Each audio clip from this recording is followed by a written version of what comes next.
Promise? Yes, I promise everybody is unmuted. We can hear, everybody can hear me.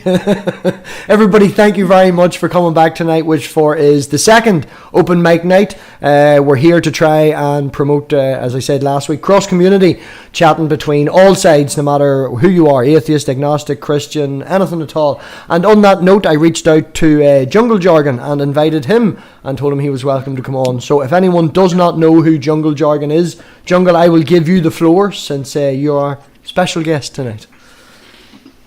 Hello, everybody. I'm a young earth creationist.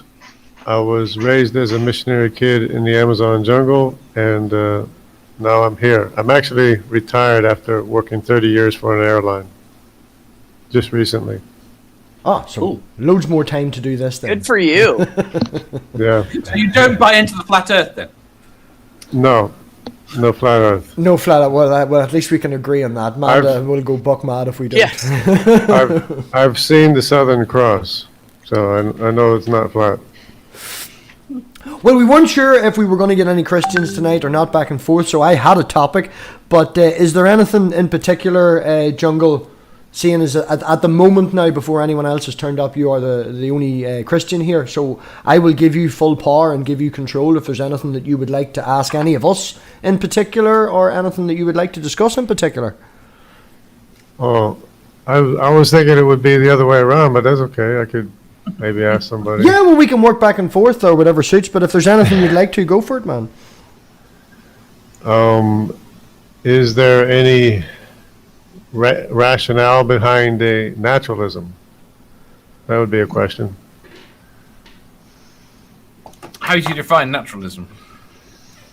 Or how are Well, you defining? naturalism would be like a cause for nature, or where everything came from, where what caused what, and Well, I mean, you mean like the Big Bang?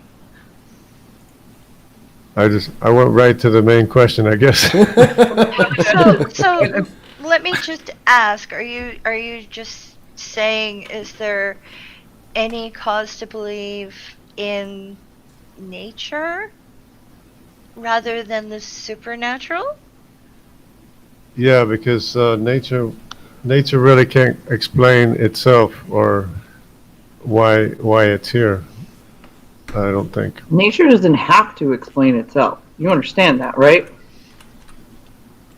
There does not need to be a purpose for everything. And I think that's something that is really hard for theists to grasp, let alone for our side, especially scientists. I've said, I have an astrophysics degree. We never sat in my lectures and talked about why the stuff happened. We talked about how it happened. We talked about what came because it happened. But there was never ever a question of why. The universe just is what it is. Yeah, I'm not thinking so much why. I'm thinking just more how. Okay. So the cause of it. What would have been the cause to start the whole thing? Yeah. Go on ahead, Faye. Go on ahead. Well, are you trying to question whether or not the supernatural is involved with the natural world, or if the natural world, because the natural world is something you live in. Like, you walk on your floor, you don't fall through. Even though there's space between atoms, you don't fall through, and there's reasons for that. I have 2 cats. They are their own little weird species. I respect them and work with their little limitations in mind, although they think that I'm owned. I don't mix bleach and ammonia when I'm cleaning for a reason. I understand the nature of these properties. I also understand that if I mix them, something bad will happen to me and to my lungs. I live in the natural world. I know if I consume too much alcohol, I am not a reliable person physically, or even mentally, or emotionally. So I don't know, I don't understand what you're questioning about nature unless you're questioning whether or not supernatural interacts with natural, because natural is something that you live, you breathe, you do. You know? Yeah. I mean, if you want to go into the discussion of the cause specifically of the Big Bang, I mean, it just has to do with the fact that every single speck of energy and matter in the universe is all jam-packed into this one spot, and it can hold it. But, I mean, we start, in science, we know that there are things that we just haven't been able to explain yet. The Big Bang is one that we don't have a complete explanation for. We can't exactly say why it happened. There is the idea of the fact that the universe has always been here, and it's been fluctuation between what is known as the Big Bang and then the Big Crunch, where after the Big Bang everything expands and then eventually goes back to contracting, and it all contracts into that one little speck, and this keeps going on and on, that everything has just always been here. That's just one way to explain it. But yeah, no, just because we have science, we have all the answers, that's why we have science for things like that. So I think that what we're trying to say is, if it goes back far enough, we always find reasons and evidence for what happened before. I mean, you get back far enough where we are happy to say, I don't know, jungle jargon, maybe possibly you would say, well, that was God. Yeah. Well, yeah, I believe that everything is the result of the supernatural, but maybe we could just talk more about biology if you wanted. Yeah. You would assume from young Earth creationism that you're not a believer in evolution then? No, yeah. I don't believe in evolution, but I do believe that everything requires energy, and energy has to come from an infinite source of energy, because energy can't make itself.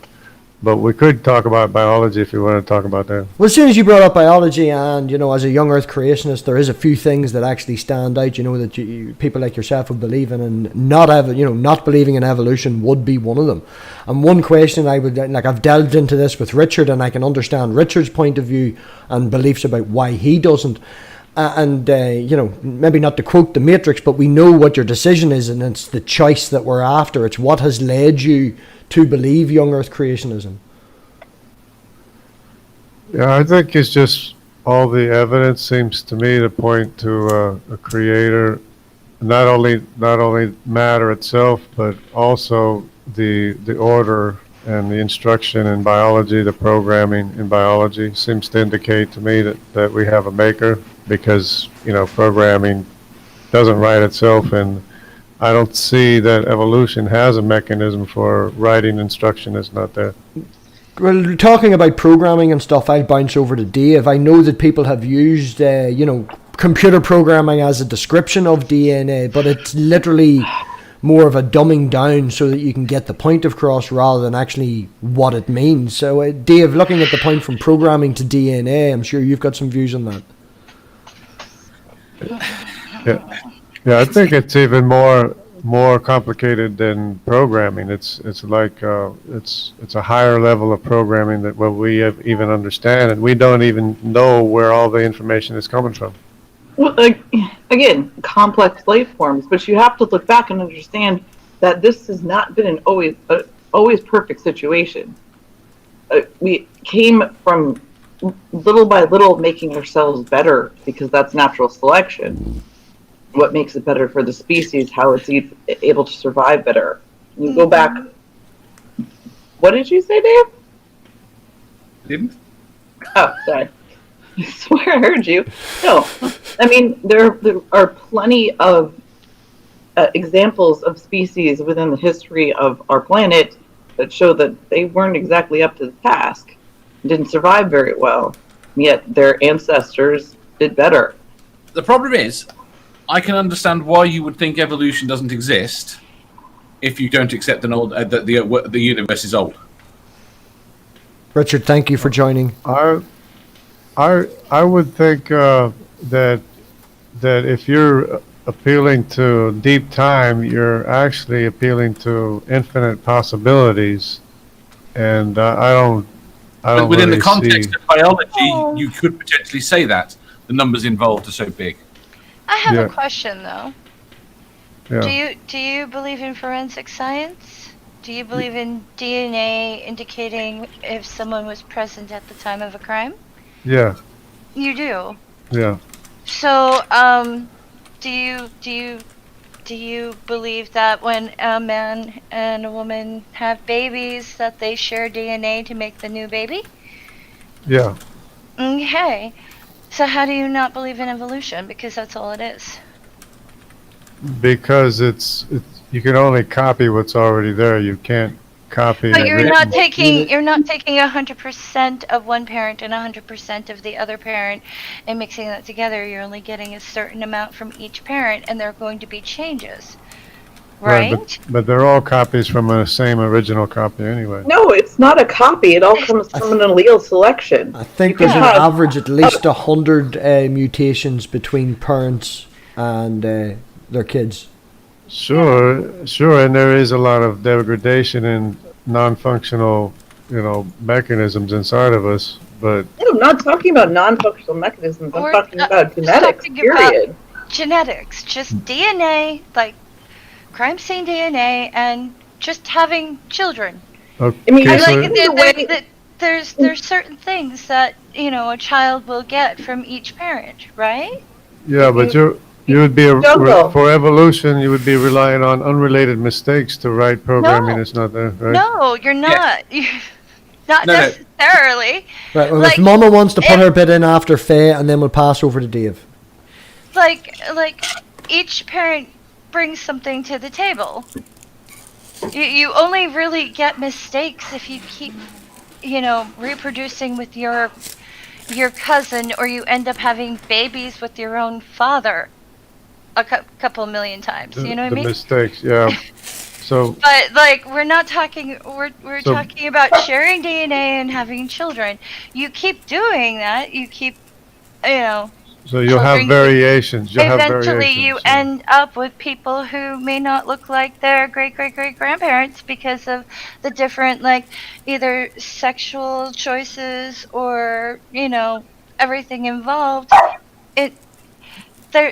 You keep doing that for millions of years, you're not going to recognize that person So, as that person's relative. You know so what I mean? you're basically saying that you just have variations of humans, warped humans or something?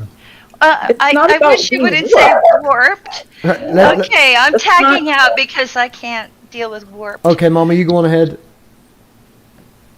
Do you understand how genetics work? We all have recessive and genetic genes, and when that is passed on, it is not a direct copy, even a half a copy.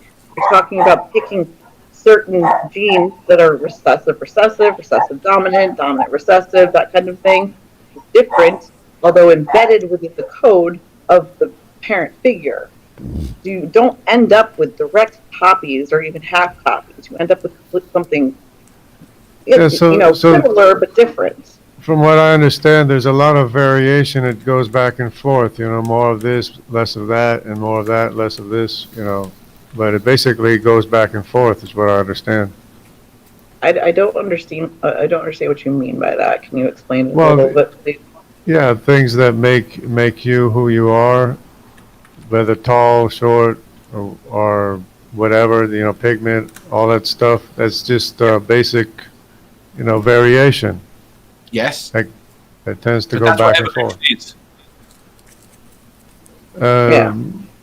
That's what I'm not seeing. I'm not seeing that as being evolution. Well, if I can ask a question, and then I'll give it over to Dave. You're agreeing that there is variation between parents and kids.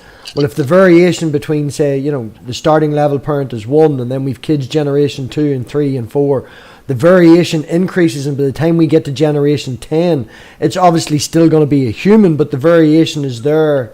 Like, where does the level come of speciation?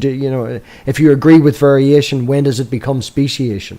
If you can answer that, and then I'll pass over to Dave. Well, it's only going to have characteristics of information that's already there, and like you said, there will be variation on down the line, but it's basically not going to write any instruction that was never already there. It's just basically recombining information that was already there with mistakes. Yes, but that ultimately equals more things. Each time it's a variation. It's a Rubik's cube. Each time it comes out with something slightly different, and sometimes that works. Most of the time it doesn't. Right. Most of the time it doesn't do anything. But those then you would have. Then that would require infinite time basically for infinite possibilities. It wouldn't require infinite time, but it would require a long time, which is why my point was I can understand why you would not accept evolution if you do not accept an old Earth. If you do not accept billions of years. Right, because 50 million years or even less, even 15 million years would wash all the sediment layers into the ocean. There would be no sediment layers, which I believe are from the global flood anyways. Global flood we know didn't happen. I know that Richard has a different point of view on the flood. If I want to give Richard a chance to maybe throw a voice in as well, if Richard's anything to add. Either for I know that he is, I wouldn't go so far as saying he believes in evolution like me, and Dave does. Richard agrees that it happened, just maybe not here. So if there's anything you want to add or ask Richard. Is my volume okay? If you could turn it up a touch. I don't know that I can. Well, I actually see in spiritual stories necessity of evolution happening somewhere and why we see evidence of it. And the word God in the creation of the kind of animal that we are is a loose term God that doesn't even mean Yahweh necessarily.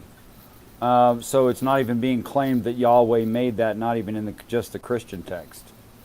But I think we see similarities because the similarities are there. I mean, that's why we see similarities. We're not just making that up. We're not being biased. As far as the young Earth is concerned, the 6,000 or so year old Earth, to add up the lineages in the text and approximate ages and come up with an amount of time since the beginning of Adam is not even the intention of the text. That the lists of names, those Jewish names mean things, and it's actually a cogent story within itself. It's not a lineage at all. Reading it as a lineage and approximating those ages is just the wrong way to read that. That's all I'd say about that right now. That's interesting. It does seem to kind of tell a story if you look at it, at the words, what they're meaning. But I mean, it's not. What do you mean, kind of tell a story? It doesn't seem. Maybe it's not the language that we're speaking or something, but it doesn't seem like it's really. But it's you can look at it and consider it. Maybe it's a possibility. Maybe it is passing down a meaning. If I can just say hello to Nez and thank Nez for joining us, and it's actually made a nice balance on the panel now. We have 3 non-believers, we have an ancient alien, a flat earther, and a young Earth creationist. So we have a nice wide angle of variety of people coming on tonight. So I'm really glad, and I just wanted to say thank you, everybody for coming now. So hello, Thank Nez. you, MathPig. Hello, everybody. Hello. Yeah. But I do think it does show, it does have a narrative of a historical record going back to the flood and before the flood, though. That's what I think. I'm sorry. How is that true? Well, Tell me where in a real historical record there is proof of global flood, because I can tell you that is not true, and I can also spend hours. I could also spend hours explaining to you why that did not happen. I could spend hours talking about it too, because I could talk about the Y chromosome, I could talk about the MTD haplogroups, and a whole bunch of stuff I could talk about.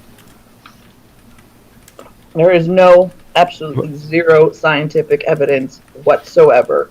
Flood layers, flood sediment layers. Does anybody know how much flood sediment layers there are on Earth? Could I ask you, just before we go forward further on Jungle Jargon, I know everybody else's background and not being assholes, like I'm straight up just a mechanic and self-taught. Education and going to school does not necessarily make you smart, but definitely educated in a field. And I was just wondering if you have as you said earlier, you're recently retired, but have you anything in the field that we could, you mentioned the flood and geology and genetics. Are you trained in them fields? I'm a mechanic. Snap. There we go. I'm a climate scientist, and which means I have many disciplines under my belt. I have a actual huge notebook sitting, across the room for me, filled with the history and geology of this planet, and it is. Yeah, there I is have an nowhere interest. that proves that. I have a pretty big interest in my entire life in these things. So anytime I see something relating to the topic I'm interested in, I pay attention. Okay. Mama Atheist, I have a question for you. Peace and respect to you. I hardly ever get to talk to you. Hi, Richard. If the Bible were describing what you already understood to be true, would that make it more reliable? If the Bible went along the path of actual scientific fact, yeah, at least that part alone would be more reliable. I would not believe in the supernatural stuff because there is no evidence for that. But if the Bible actually, explained the history of the planet the way it actually is, yes, it would be more reliable. But it does not. It's off topic, and I'm being rude slightly to everyone, but it's also not described. Oh, well, that's all right. Rude. Don't like rude here, Richard. We just kick people.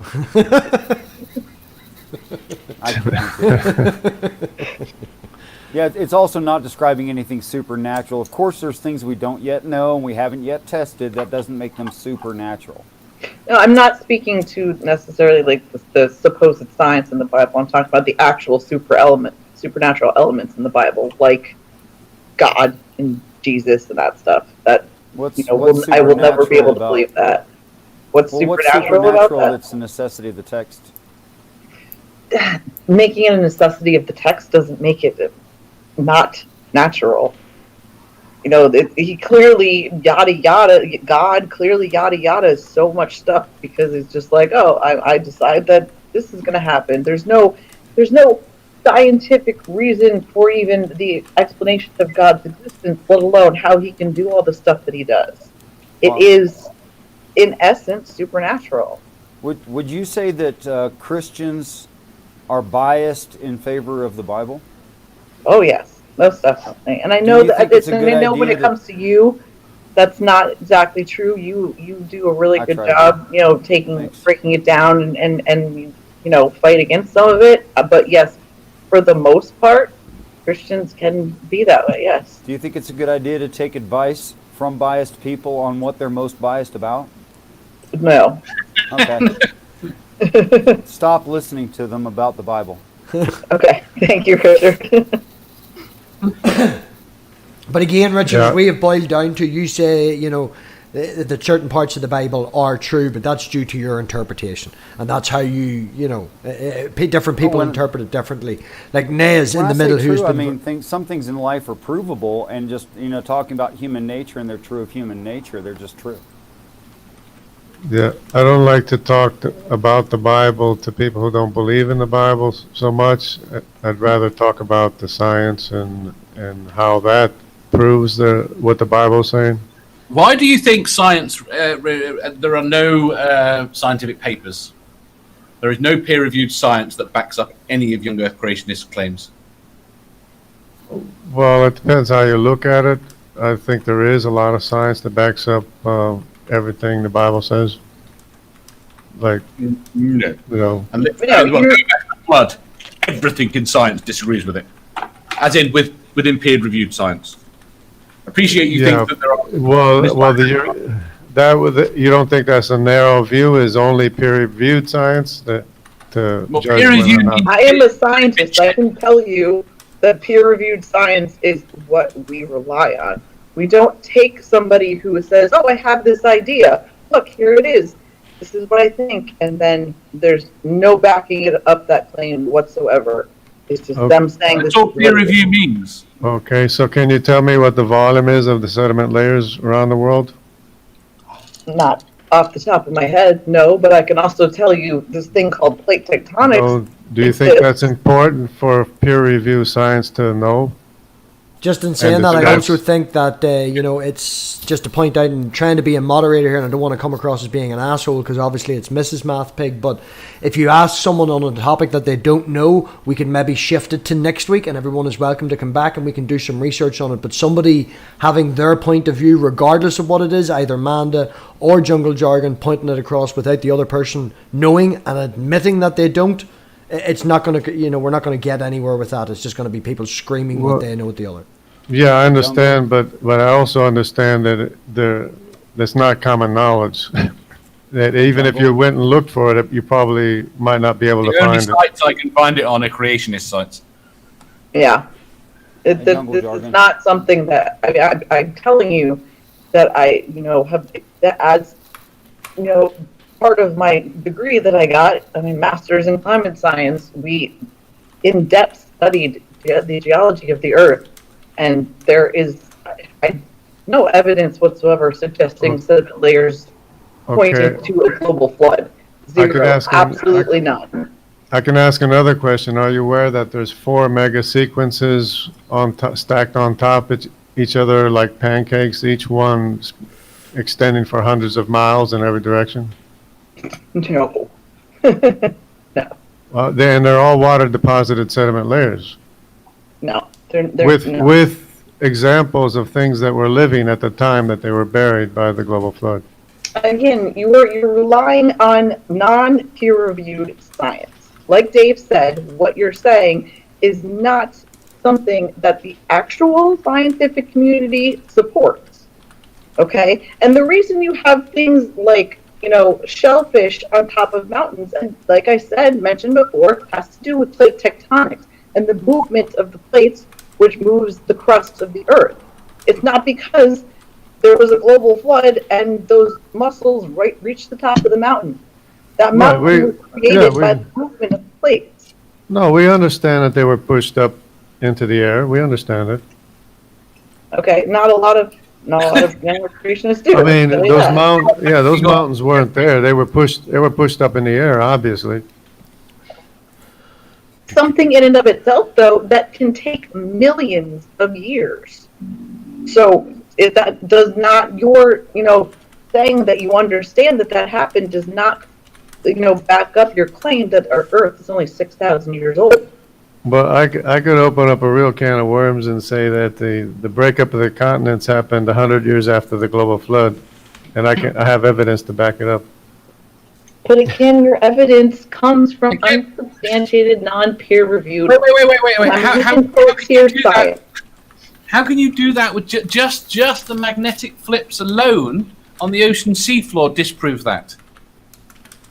It was flipping while it was spreading out, yeah. But flips last... the magnetic pole is stable for hundreds of thousands of years. Not while it was spreading apart. So you think there was a major magnetic pole flip very, very frequently as it was splitting apart? Yeah. I mean, that's what it seems to indicate, yeah. Then what... So your logic is that it has changed in some way in the last, let's go 500 years. Well, it stopped flipping. I don't know when, but it seems to have stopped flipping, yeah. See, this is where we have science and we say that the things are predictable and repeatable. Thank you, Peter, and thank you, Cole. Quentin's gone. He doesn't want in, so he's got scared. We'll bring in Geo. Thank you, Peter, and thank you, Geo, for joining and having patience in the back room. Go on ahead there, Jungle. Hi, everyone. And now Mama left. I wanted to see Mama's huge notepad. That's too bad. Okay, maybe later. So, I've been Jungle, waiting for some time, Peter. Hold on. I want to ask Jungle one thing.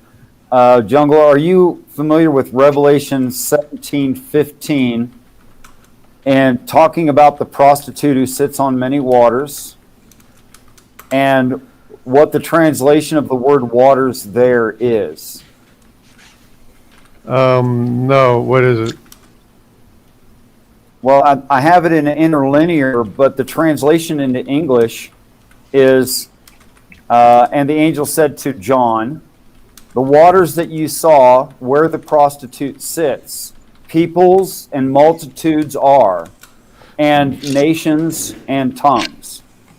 So there's one verse that directly says the word waters is talking about people. Okay. Yeah. What if that's consistent throughout the Bible, if the Bible's consistent within itself? Well, you mean with the breakup of the continents? No, I mean the word waters in the Bible, if the Bible is consistent, means people. Well, in that case, yeah, that seems to be people. I mean, the way you're showing it to be, yeah.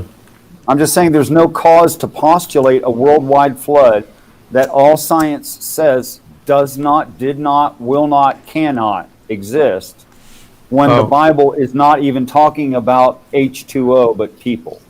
Oh, so you're using that to try to discount the historical record of the global flood? No, it's consistent. Of course there has been water moving on the planet. That's not the question. Even big water moving on the planet. The question is that what the Bible's describing? And it's consistent throughout the text, coherent within itself, that it's talking about large amounts of people. Well, I believe the evidence, geological evidence, bears out the global flood. And the historical records. Why do you believe that? Because the Bible. Because the whole historical records, all of our genealogies go back to Shem, Ham, and Japheth, and Noah. Can I ask the topic? That's not the topic. Go ahead, Peter. Can I ask a question? Go for it, Peter. You have. I'll give you a question. Oh, he's going to go for it. Yeah, I'm going to go for it. He's already been fucking told to play nice. All right. I'm always. You know me. I was born nice. I'm always nice. Just as Jungle, have you met Peter before? Have you met Peter before, Jungle? And Jungle can confirm this because I talked to him a few days ago. He knows I can be nice. That's just what I was checking. I was going to warn him that Peter's such a really nice guy. But I have a question, Jungle.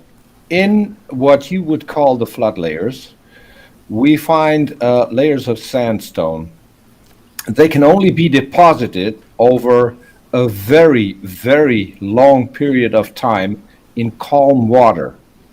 How do you explain that we have several of these layers with different layers in between, which would make the duration of the flood not only hundreds, but possibly thousands, if not millions of years?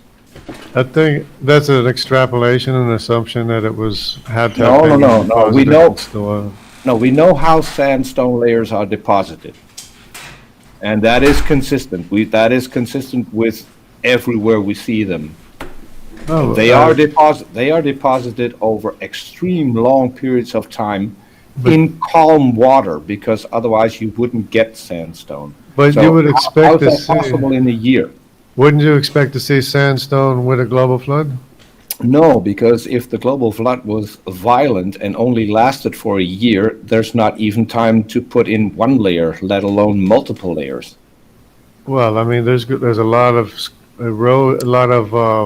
violent action going on, creating a lot of sand, and basically exactly that. So if there's a lot of violent action going on, you can't get sandstone layers. That's my point. Well, where would the sand go? Has to go somewhere, right? It would go somewhere, but you wouldn't get sandstone layers, because the only way sandstone layers are formed is over a very long period of time in calm water. And the other problem you will have is that in between those sandstone layers, you've got ash layers, volcanic ash layers. You couldn't get ash layers underwater. That is entirely impossible. I mean, why not? Because it dissolves in water? Yeah, because you're dissolves in water, it wouldn't make a layer in the water. Some of the sandstone layers do have like huge boulders in them too, like especially the one just above the crater. You're evading the question, Jargon. The problem is that you will need a long period of time in calm water to put down a sandstone layer. I think To that's an put down assumption. multiple layers, you would need a flood that has lasted for millions of years and was at some point violent and at some point extremely calm. And But, that is not what the Bible describes at But all. I think what the point is that they're all water deposited sediment layers over a mile deep, one Okay. after the other. In fact, they're Okay. 2 miles deep. It doesn't mean they happened quickly. I mean, something had to do it. It had to have been a large amount of water to deposit 2 miles of Exactly. sediments. Exactly, so it couldn't have been the flood. Because Oh, the it flood, Science couldn't have done doesn't- this. It had to, Science- Wait a minute, there's four science meg- isn't assuming anything. You said that what you said, what Pete just said is an assumption. yeah, because there's Well, you four said- mega, four It's not- major. What It's Pete not- said is not an assumption. No, there's- it's an observation we can make even today. There's So it's four, not an assumption.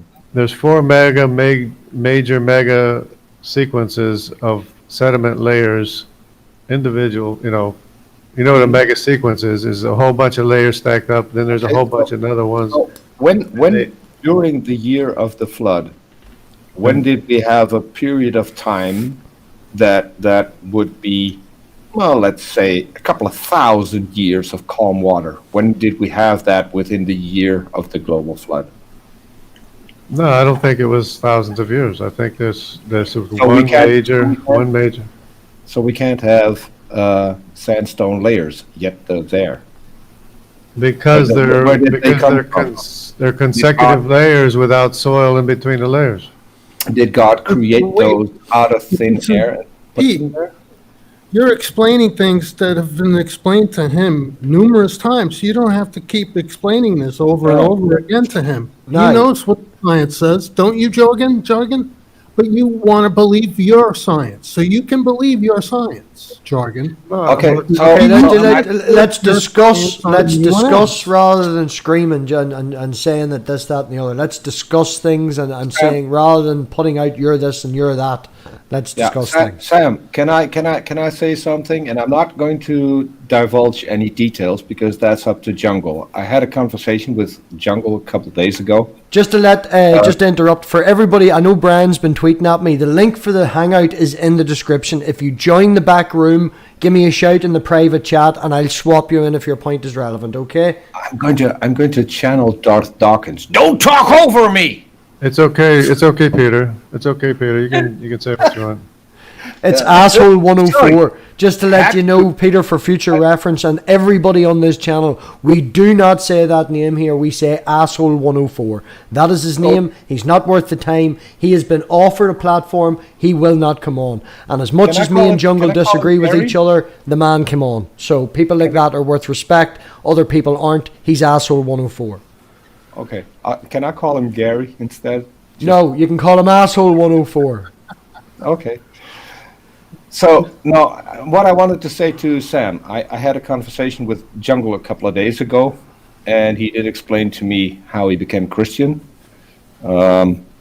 His conversion story is a lot different than anyone else's, I think. As I said, I'm not going to go into details because those are private. If he wants to share those in this hangout as well, I think that's up to him. It will explain why he's sticking to the Bible. Well, in saying that, we've only been going, 30 minutes. We're here for at least another hour. If Jungle wants to do a wee quick 5-10 minute review, I would personally like that because that would give everybody listening more of a succinct idea of what his beliefs are. If you think that would help, Peter, and if he's willing to. I think so. So before Jungle says anything, I want that this is extremely private. I don't think it's something that people should mock someone over. It is a serious thing.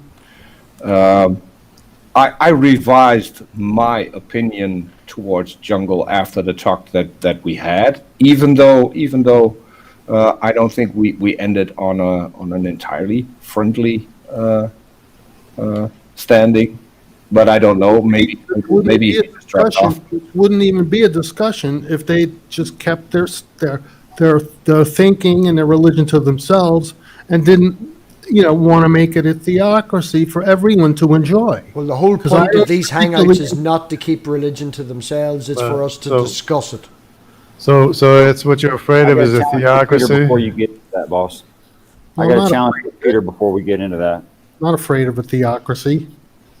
I mean, I didn't even mention anything about Christianity or theocracy or anything, and all of us. You didn't have to. You didn't have to, though. No, right now we're just trying to have discussions. We're not attacking each other. I really don't want to go down that route. So if Dave or Richard or Peter has another question or discussion rather than an attack, that would be great. I got a question for Peter Brilliant. Go about for the it. Bible. Go ahead. Thank you. Peter, how long was the flood? According to the Bible, as far as I can, as far as I got it from the Bible, it was about so the flood itself wasn't even a year. They were on the boat, I That's think, close about enough. a year. How long did it rain? 40 days, 40 nights. Okay, as a percentage of a year, how long is 40 days? So Bit over a month. Richard, I learned Left. something. I learned something from you. I'm not treating you as a Christian, as the average Christian. So the answers that I'm giving you is partially based on what I read from the Bible and what I hear from people that I talk to. Right, right. So I'm just saying, if a person believes in like a day-age theory or 1,000 years is a day. I was about to answer. So according to the prevailing opinion right now,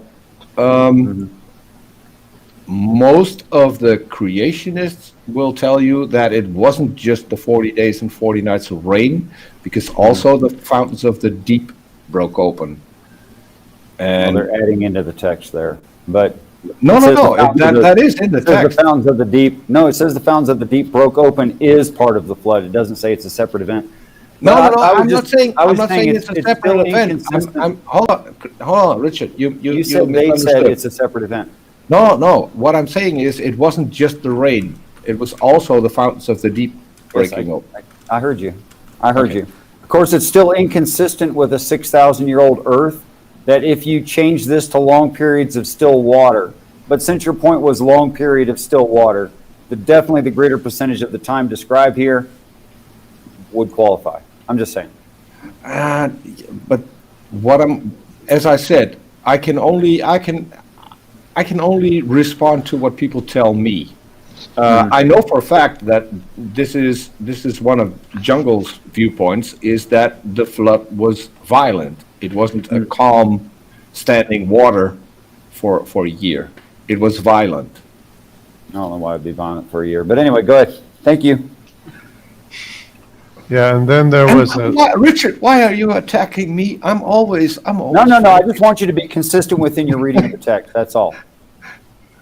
And If there I'm was a- consistent, Richard, then I'm going to dismiss the entire text as fiction. I mean, come on. No, that's fair. Jungle, yeah. have you ever considered taking a free course in geology or evolution or anything like that? In a free course in I a might- secular setting?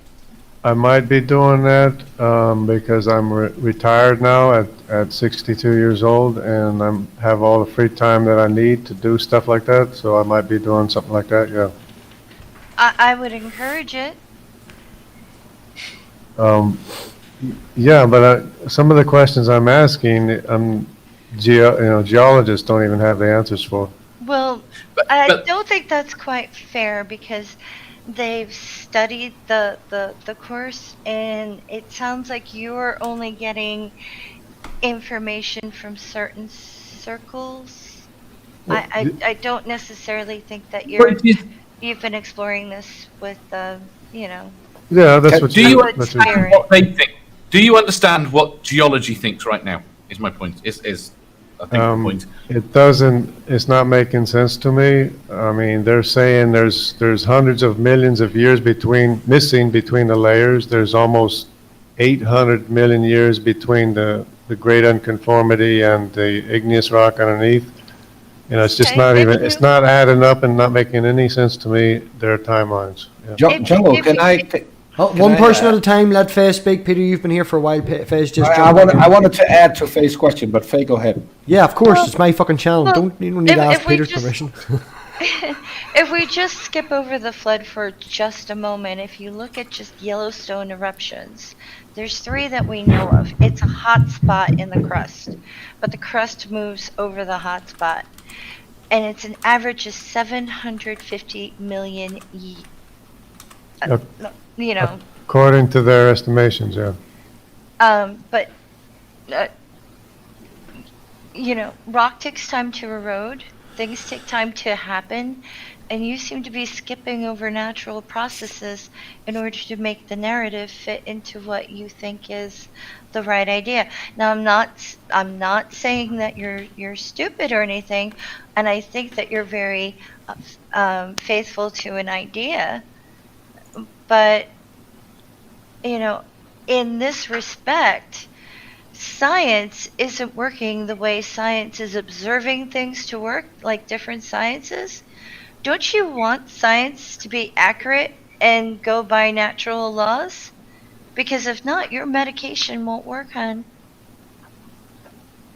Can I expand to the question that Faye asked earlier, Jungle? If you're going to attend a couple of free courses in geology and in evolution, and you're going to be provided with the evidence that contradicts the Bible, will that shake your faith in any way, shape, or form?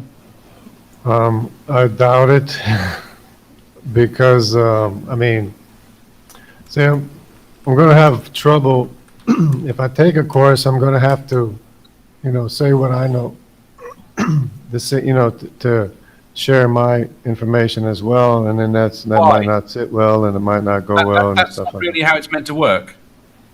And my point is it's not that you shouldn't attack it later, but you should be trying to understand why they think what they think first. Yeah. Yeah, but I can't just let them say something that's not true, and then, you know. No, but let's How would you know it's not true if you don't understand it? Peter, just shush a minute. Let Dave speak. Dave's been quiet a wee minute. Let Dave speak, Peter. Okay. So how would you know it's not true if you don't understand it? How do you know I don't understand it? Because you said you did. No, I said if I see something that I know that is inconsistent with what they're trying to tell me, then I need to, But you don't. No. You feel speak up. Isn't that the challenge, though, dear? I mean, But- think about it. You take a course, right? Maybe instead of saying, well, I read this article that says that you're wrong, instead of phrasing it that way, ask them to demonstrate it, or what kind of experiments they've done to demonstrate it's true. Because there's one thing science really likes to do.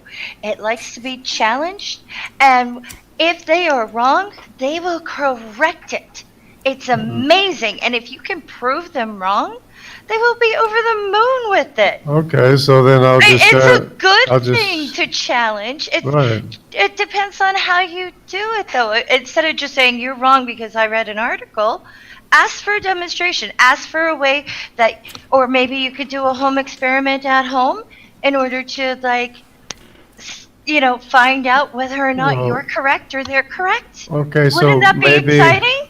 Yeah, maybe we could start with the 400 million years missing between water deposited sediment layers. How is that possible? Maybe if you can create these sediment layers in a year, maybe if you put all the elements together, you can do it yourself. I think. Did you hear what I said?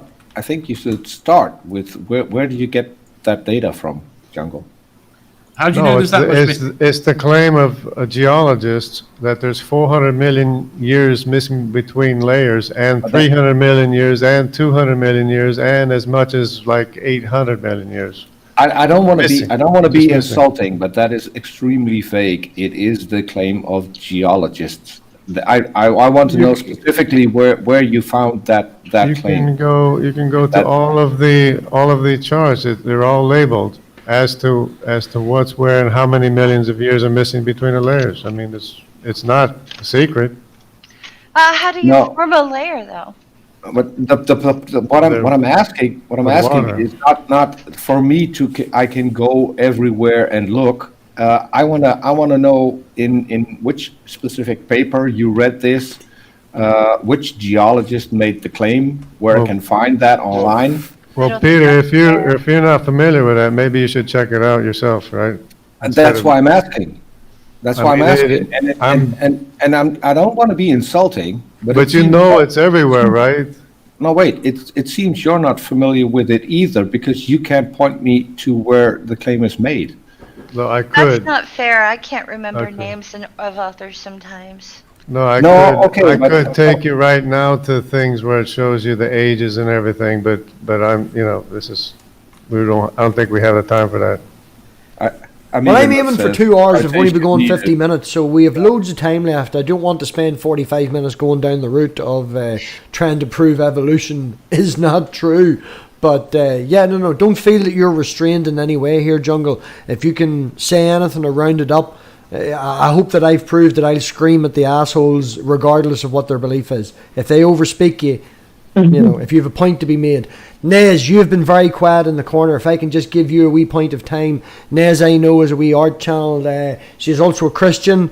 And I'm not going to straw man Nez in any way. She has some beliefs that I do not agree with. So I will say that. Have you Thank anything you would like to add, everybody. Nez? Thank you. It's a little bit choppy here, so if I cut out, please forgive me. Nice to meet you. Okay, thank you. All I can say, first of all, is evolution is a theory, not scientific law. Can we all agree on that? Yes or no? I can agree that that's what it's called. I won't agree on the Now, I'm definition not of theory. asking for everybody to back up what they think. I'm just saying yes or no, according to science, is evolution Yes, a theory it is. or is it law? It is a What theory. is It theory? is a theory. Yes. it Well, is then a we- yeah. theory. Okay. I want to There's not much more to be said after that. I mean, treat a theory as Just to a theory, say, not Nez, a law. just to say, I tried to clarify my answer and you refused it. What I tried to say is before you said no, it has to be a yes or no answer, is the fact that a theory in science is referred to differently as a theory in general colloquial language. That's what I So wanted that's to what I ask was you. trying to No, clarify. So if you want a it is- yes, we'll go down. It's Rule number 1, when I speak, everybody shuts the fuck up. Right? I'm dying. The point I think Thank we were you, trying to Ben, for make is letting me if we were come going to here. go down the route of being very specific and asking a yes or no answer, we'll say yes, we'll agree with Faye. You then shout that back at us and say, well, you're all wrong, it's just a theory, but we don't agree on the definition of the word theory. If we can All make I said was, is it a theory or is it law? Yes, which is it? If it's law, then, which is not, then that's one thing. But if it's a theory, then treat it as a theory. That's all I'm saying. But my Just No matter dear, what you say so. Question. Just a It's quick treated question. as a scientific theory. Can you define what the word theory means to you?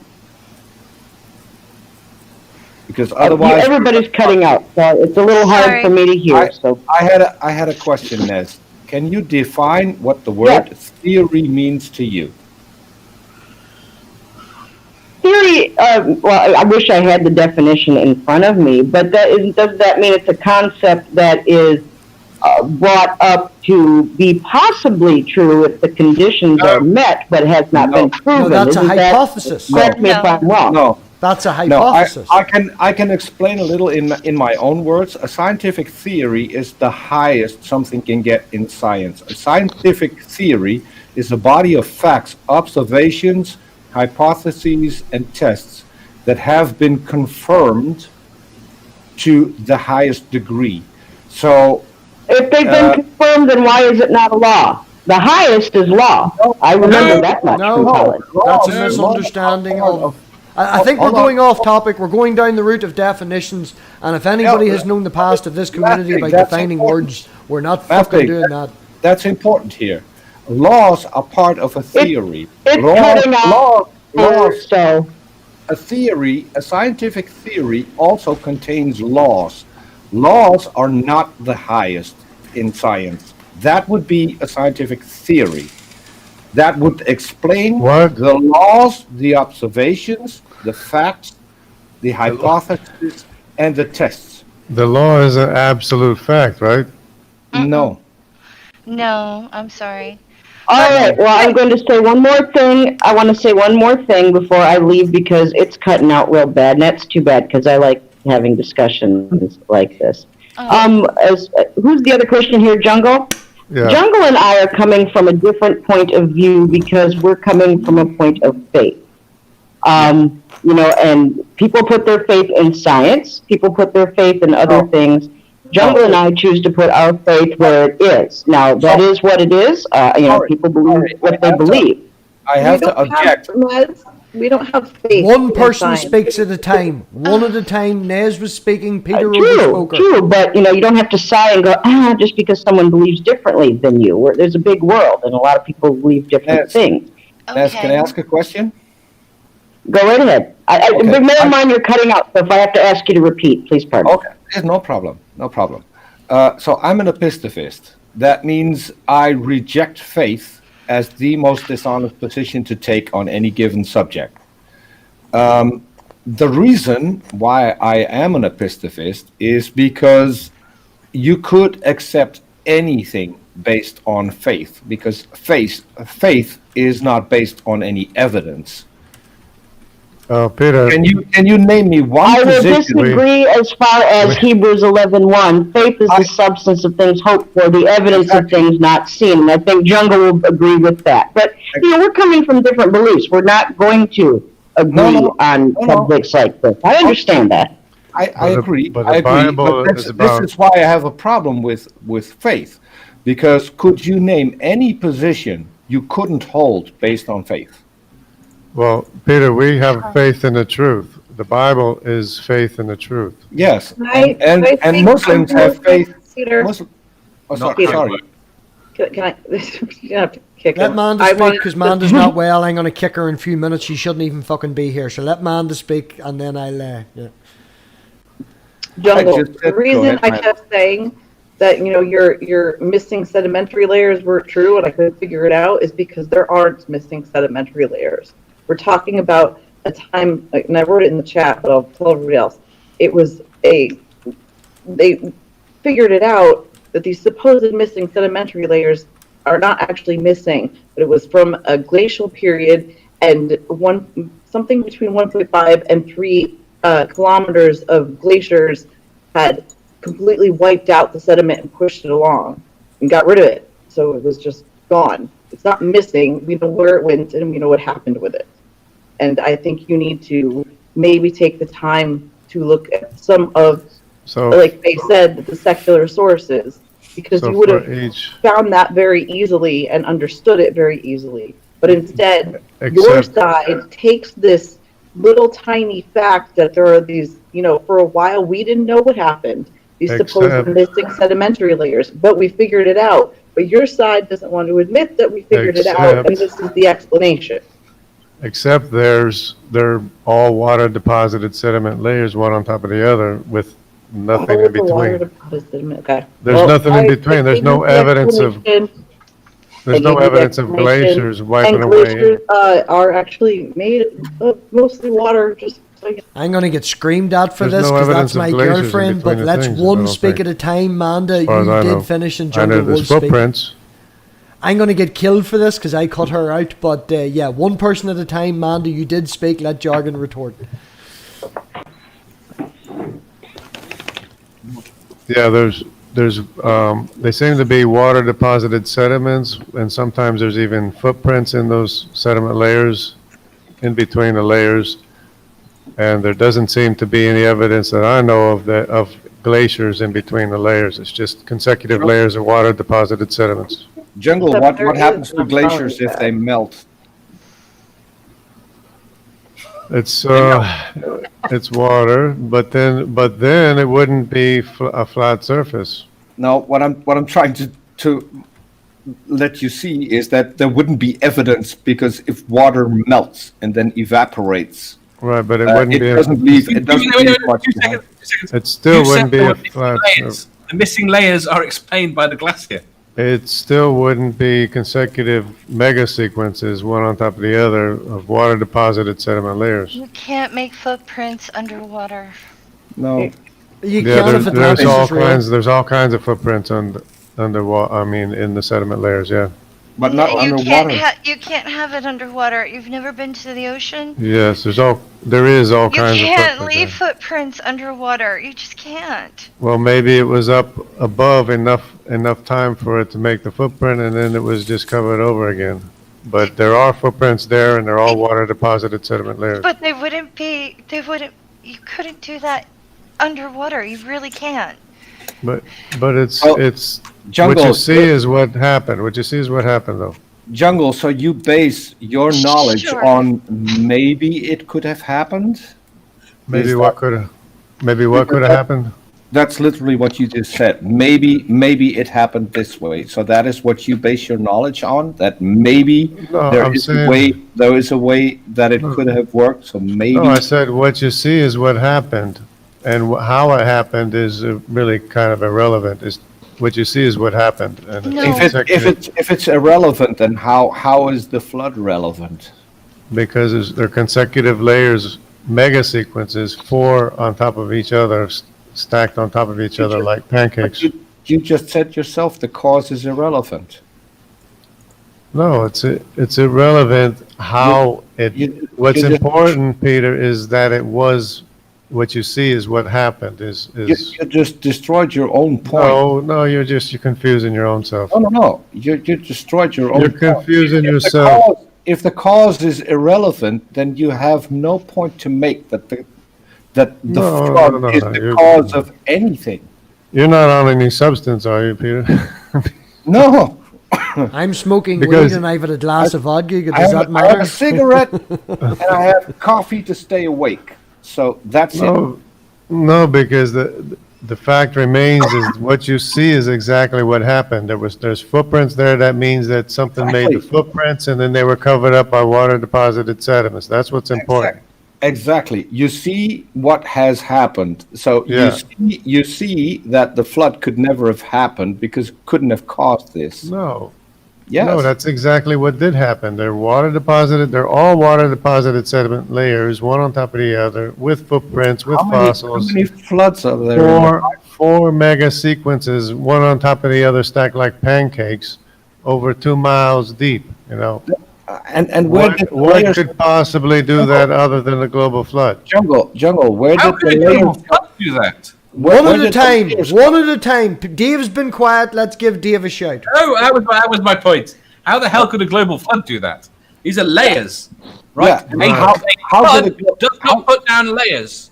Okay, How could it it go- just puts down a Sure. No, flood. no, Dave was talking. Down Peter's trying to layers. overtalk him. This is the only way to control Peter. Sorry, Peter.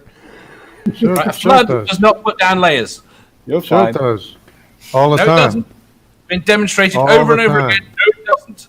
A flood puts All the down time. a layer. Okay, Dave's made a statement.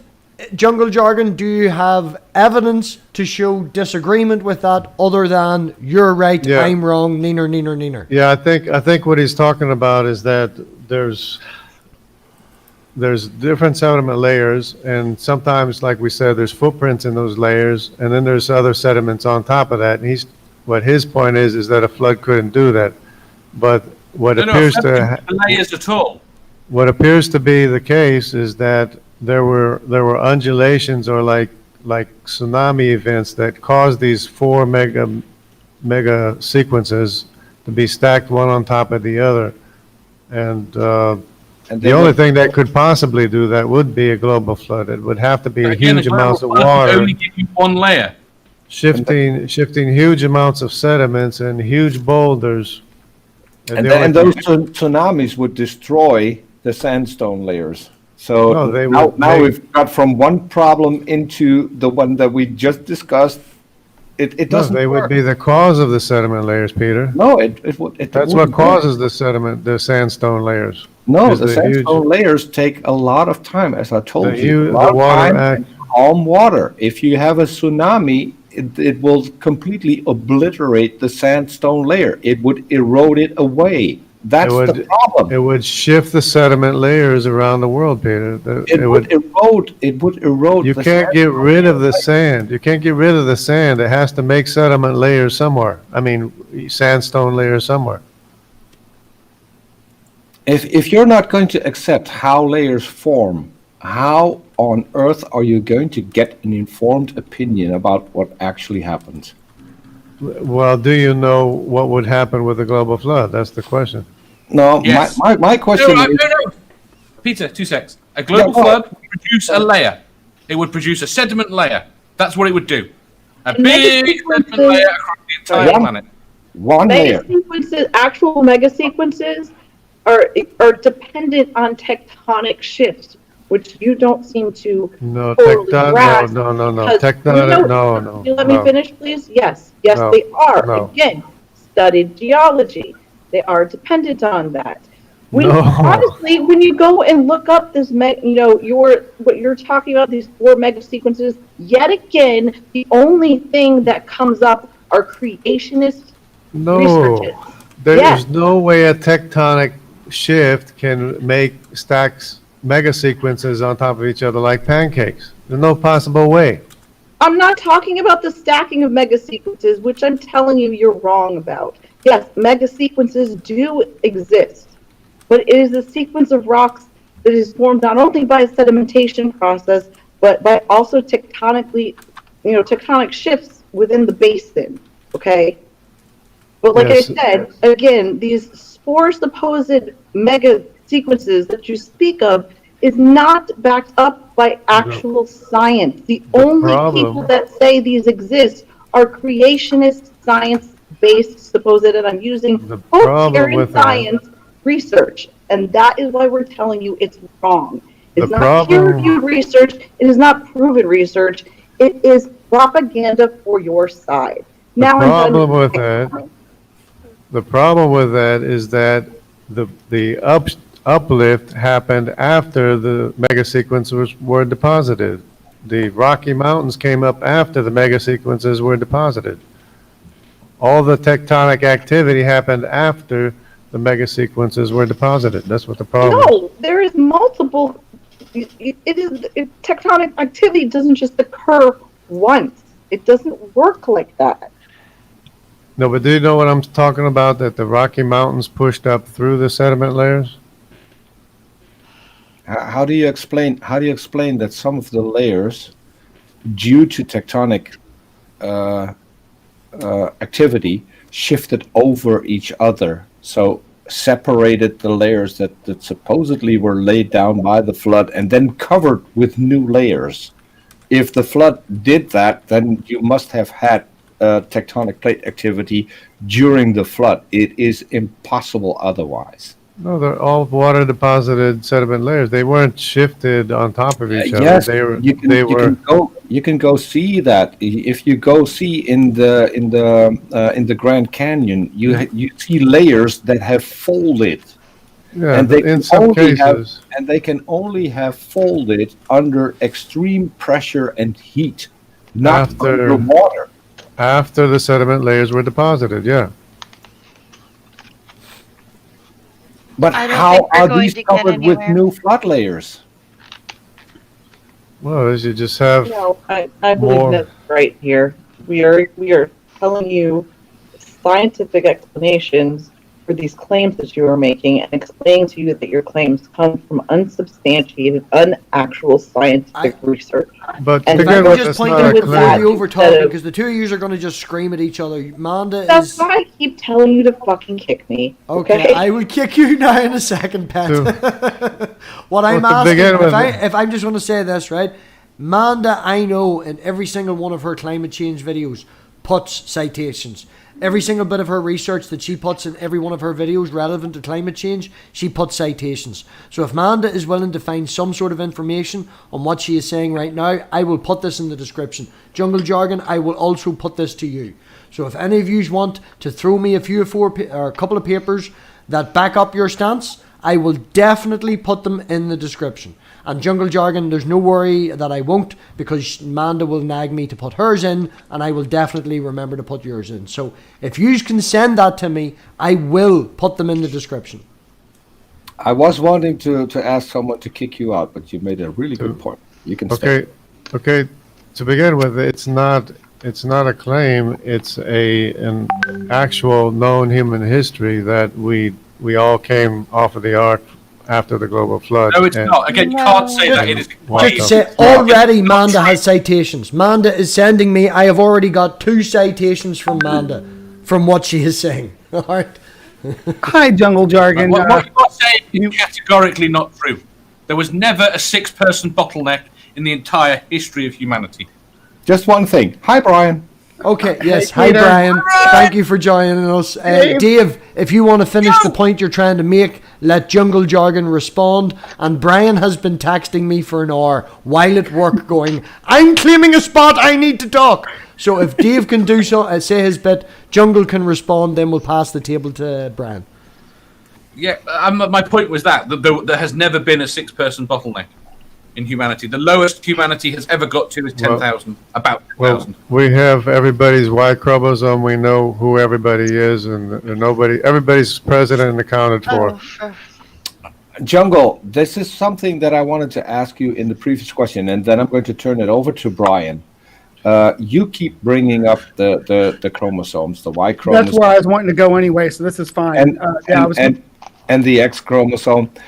Do you know that mitochondrial Eve as well as Y chromosomal Adam are the most recent common ancestors? The fact that they are the most recent means that there are older common ancestors. Do you grasp at least that point?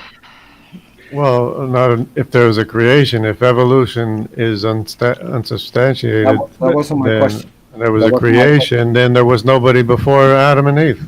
That wasn't my question. You keep referring to the Y chromosomal Adam and mitochondrial Eve. Are you aware that there were people who existed before them, and that we had several older common ancestors before that? I'm just asking you if you know. I don't believe that. That is what mitochondrial Eve and Y chromosomal Adam stand for. They are the most recent. No, I don't believe that. The oldest. I don't believe that. So, let's go to the Y chromosome. So, Y chromosomal Adam. You don't believe that this individual was a part of a population. Is that what I'm understanding? That you believe that this individual was the Adam from the biblical text? I believe in top-down information. I don't believe in bottom-up writing instruction. So when it comes to even the Y chromosome, we're able to we can infer information genetically, and I'm not a geneticist or anything, but we can infer information genetically by looking at that individual, about that individual's parentage. So we can see, looking at the Y chromosome, that the individual had a parent. Do you follow that so far? Yeah, the Y chromosome is the family tree that you belong to. Right, and you can trace that, and we can see that Y chromosome Adam had a mother. We can see that Y chromosome Adam had a father. We can see that looking at the chromosome. Can you understand that? I mean, that's what the chromosomes, that's what we're doing. That's what it's good for. That's how we got to Y chromosome Adam. And we can see that he is descendant from people before him. Unless information is always top down and never bottom up. Okay, let's go back and let's define information. What are you referring to as information in biology, in genetics? It's what makes us human. Right. And what form is it taking? What are you looking at and saying this is information? Well, what are you seeing biologically when we look at the genome? What are you seeing and saying that this is information that's that was written by someone. Part of it is the chromosomes, and other parts are not even known where the information is coming from. Okay, so we're looking at the chromosomes, and you're looking at the chromosomes, and you're thinking, where did this come from? You know, what is the origin of this? And you're looking at this, and you're like, and then we find Y chromosome atom, and you're thinking, oh well, here's something that shows where this came from for humans. Is that, am I following you so far? Am I keeping up with what you're saying? The Y chromosome atom is A, B, C, D, E, F, G, H, I, J, K, L, M, N, O, P, Q, R, S. That's Adam. That's Adam's family tree in the Y chromosome, the male paternal line. Okay, so and the impression that you're getting is that the researchers that they're presenting you with this information, saying here's Y chromosome atom, here's the a historical, something we can say, we can both agree that this person historically exists as an individual, right? I agree with you on that. Yeah, Adam. We'll call him Adam too. Like, yeah, Adam's fine. So when they offer you this information, you look at this and you say, and your impression is that the researchers, the geneticists, are saying this person was the first person and never had any parents. That's what you believe that they're presenting to you. Well, I believe that it had to have started with one person, because you can't have bottom-up information. Information that has to be always top-down, not bottom-up. Never. What? Can we? And Dave's kind of, his face right now is expressing kind of my feelings on it. Can we delve into that? What do you mean by bottom-up? Like bottom up starts out with no information, and then you're expected to get from no information, you're expected to arrive at billions of bits of programming that make us human. Right. And that's on the beach. Well, let's calm down. Now let's reel that back up. Let's reel that back up. So Brian, can I ask one question? Question just to clarify this? Jungle, you really think that if someone writes a book, they write the entire book at the exact same time, not word by word, letter by letter? Well, that's what... Is that how you think books are written? That's what a directed, that's what biology is. It all has to be in place. No. What I'm asking is, if you write a book, then you have all the pages that you need for the entire story, and in one event you write down all the letters at the same time, instead of writing them down one by one, starting at the first chapter. Yeah, you can do that, Peter. If you're God, you can do that. Correct me if I'm wrong, but didn't God did not do that? Don't we have the Old and the New Testament indicating that there was a time between the Old and the New? Because I'm talking about biology. I'm talking about DNA. No, we're talking about information. You just said information needs to be top down. That means the Bible was complete before anyone has written a single word. Okay. No, that's, as far as we're concerned, it takes us time to understand things and put things together. But with God, He doesn't need time. He doesn't need anything. He can have infinite possibilities in one moment, and not... Infinite possibilities like, wouldn't work. Hi, Dave. Brian was trying to speak, and then Jungle wanted to finish the statement, so I'm going to let Brian speak. We're okay. This is fun. I'm having fun, Don't guys. fucking encourage Dave. Don't encourage it. All discourse. So, jungle jargon.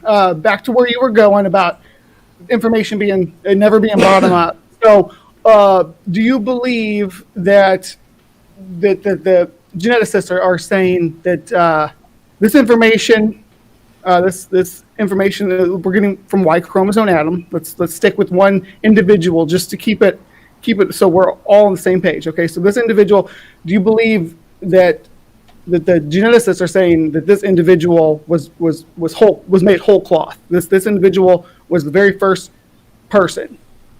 Is that what? So you? No, that's what I believe. That's not what. Okay, that's not what the geneticists believe. Okay, well, it depends what geneticist you're talking about. The ones that are making these. This is your citation. Do you have a researcher? Because we got this wonderful audience of people here in the live chat. Well, some of them are all right. Nerdy's a bit of an asshole, and we sort of put up with B. Are you familiar with the geneticist, Doctor? One at a time. Let Jungle respond. Are you familiar with Dr. Jensen, the geneticist? Yes, I'm familiar with Dr. Nathaniel Jensen. Nathaniel Jensen, yeah. However you say his He's last doing some work. I don't think I always disagree with everything. I mean, I don't think I always agree with everything he says. I think I might disagree a little bit with what he's saying, but a lot of it, what he's talking about, I don't even know what he's talking about. When we're looking at, but he's talking about bottlenecks and everything, and this fits with this time period and that time period and everything like that. But that's his field. Here behind me. So yeah, that's his field, and he's an individual that is credentialed. I'm not questioning his credentials to look into that at all. It's not his field. There is a. Go ahead. Wait. Can I say one thing first? It's not his field. Wait, can I say one thing first? He has signed a document that says that he will not, under any circumstances, contradict the Bible. Yep. He doesn't have to. That's fine. Let's not. I'm not going to even call his. I'm not going to call his findings into question here at all. What I'm going to say is that okay. So in science, Brian, just one thing. Jensen is not a geneticist. Okay, and that's fine. Well, if someone wants to pull it up and put it in there, we'll definitely look at it and see what his actual credentials is. But I'm just going to take Jungle Jargon's word for it that he has valid research. Okay, so in science, if we have a discovery, if we have information, then you take it to someone else and it becomes this is the new idea, and someone else will take that information and they're going to look through it and if they can find something wrong with it, then they want to do that. They want to, and it's all science. They want to find what's wrong with somebody else's work because then their name goes on that. Then their name goes on that branch of discovery. So that's the name of the game for science. Hold on, so when we have an individual, there's the process that it goes through where everybody tries to debunk it. Everybody passes it around and tries to find something wrong with it, and then they present their papers. And so on and so forth, and so goes the game of science. So it's always important to make sure that we're not hinging our entire understanding of a field or even a branch of a field of science on the findings of one individual. Would you agree on that? Yeah, I agree with that. Yeah. Okay, so definitely want to hear what more you have to say about. I know you said you didn't understand a lot of it. You're not a geneticist. I'm not a geneticist. What I like is phylogeny and paleontology. I like classification of organisms. Is that something you're interested in? Is that something I don't like phylogeny because this looks like this looks like that. It's not even close to genetic. Genetics is very, very absolute and precise, and phylogeny is all over the place. You could say this looks like that. Phylogeny is just where we put things. Are you talking about biology, maybe? Because biology doesn't stand in opposition to genetics. Biology works hand in hand with genetics. Well, what I'm saying is there's really no absolute evidence to categorize things into a family tree by just looking at what they look like. You have to look at the genetics, is what I'm saying. Can I add just one thing? Because in phylogeny, it's not only based on what things look like; it's also based on where are they found. Yeah, well, that's in what time period are they found? What is the dating? What is the radiometric dating? There's a lot more that comes into place when you look at phylogeny. It is not just because it looks like something. And they're all buried by the same global flood anyway. Okay, let Brian finish his point. Peter interrupted Brian, so let Brian finish. Well, Peter kind of pointed the direction I was going. So don't fucking encourage him as well. Why do you keep encouraging the people to talk over the top of you? Because I love my friends, MathPig. Anyway, we have good chemistry. He's not fucking special either. bump me out. That's cool. Now you know you're. Anyway, so the phylogeny that we build is they use the genetic information to build that. Is that were you aware? I mean, it's not just morphology and paleontology. They use the genetic information that's newer, and there's things that we've discovered using that genetic information that it sounds like you really think it's something special to be able to map something's genes like that. So just know that they're using that to build this web. They don't really use the tree of life anymore because it goes in all different directions. But they're using that information. Were you aware of that? Yeah, I can see that they would, and but the point is that the genomes aren't copies. The different organisms aren't copied from the same copy in what I understand. So there's each different living organism has instruction that the other one doesn't have, and vice versa. Everything has instruction that's unique to what it is, or ordered to be, or directed to be. That's why we're humans and not gophers or whatever, Okay, you're talking about like novel genes, right? Well, specific instructions to make us exactly what we are. Just one addition to this. You are aware that Peter just loves to just add wee additions, doesn't he? Fuck you. Are you aware, Jungle? Are you aware that no two humans have the exact same DNA? Are you aware? That's a lie. Are you aware how similar we are? No, that's not a lie. Identical twins. Do identical twins not have exactly the same DNA? I'm talking. Identical twins do not have identical genomes. He said DNA. I'm going to call you. It's the genome. They do not have DNA. MathPig, if you keep muting people, I'm going to call you asshole 105. He's gone. That was a low blow. At first, I'm not immune either. If I'm an asshole, I'll kick myself. Don't worry. At birth, identical twins will have at least approximately 64 individual mutations. Yes. And during the course of life, your DNA changes. You do not have the exact same DNA that you had at birth. Because it's responding to the environment. No, it's not responding to the environment. Yes, it is. It's copying errors. No, if you depend on copying errors to write instruction that's not there, I don't see how unrelated. We're not talking about instructions. We're not talking about writing instructions at this point. We're just talking about random mutations that happen. Jungle, do you know that your cells divide to make new cells? Do you know that your body isn't the exact same body that you were born with? That I think it's approximately 6 years when all of the cells of your body are completely replaced. Well, do you know that it's mutations that cause us to die? And do you know that with all these copies you get new errors, and that's why your DNA changes? You have literally just uttered the words that demonstrate our point. It is mutations that make us die. It is those mutations that lead to evolution, to the natural selection. Hold on, Brian.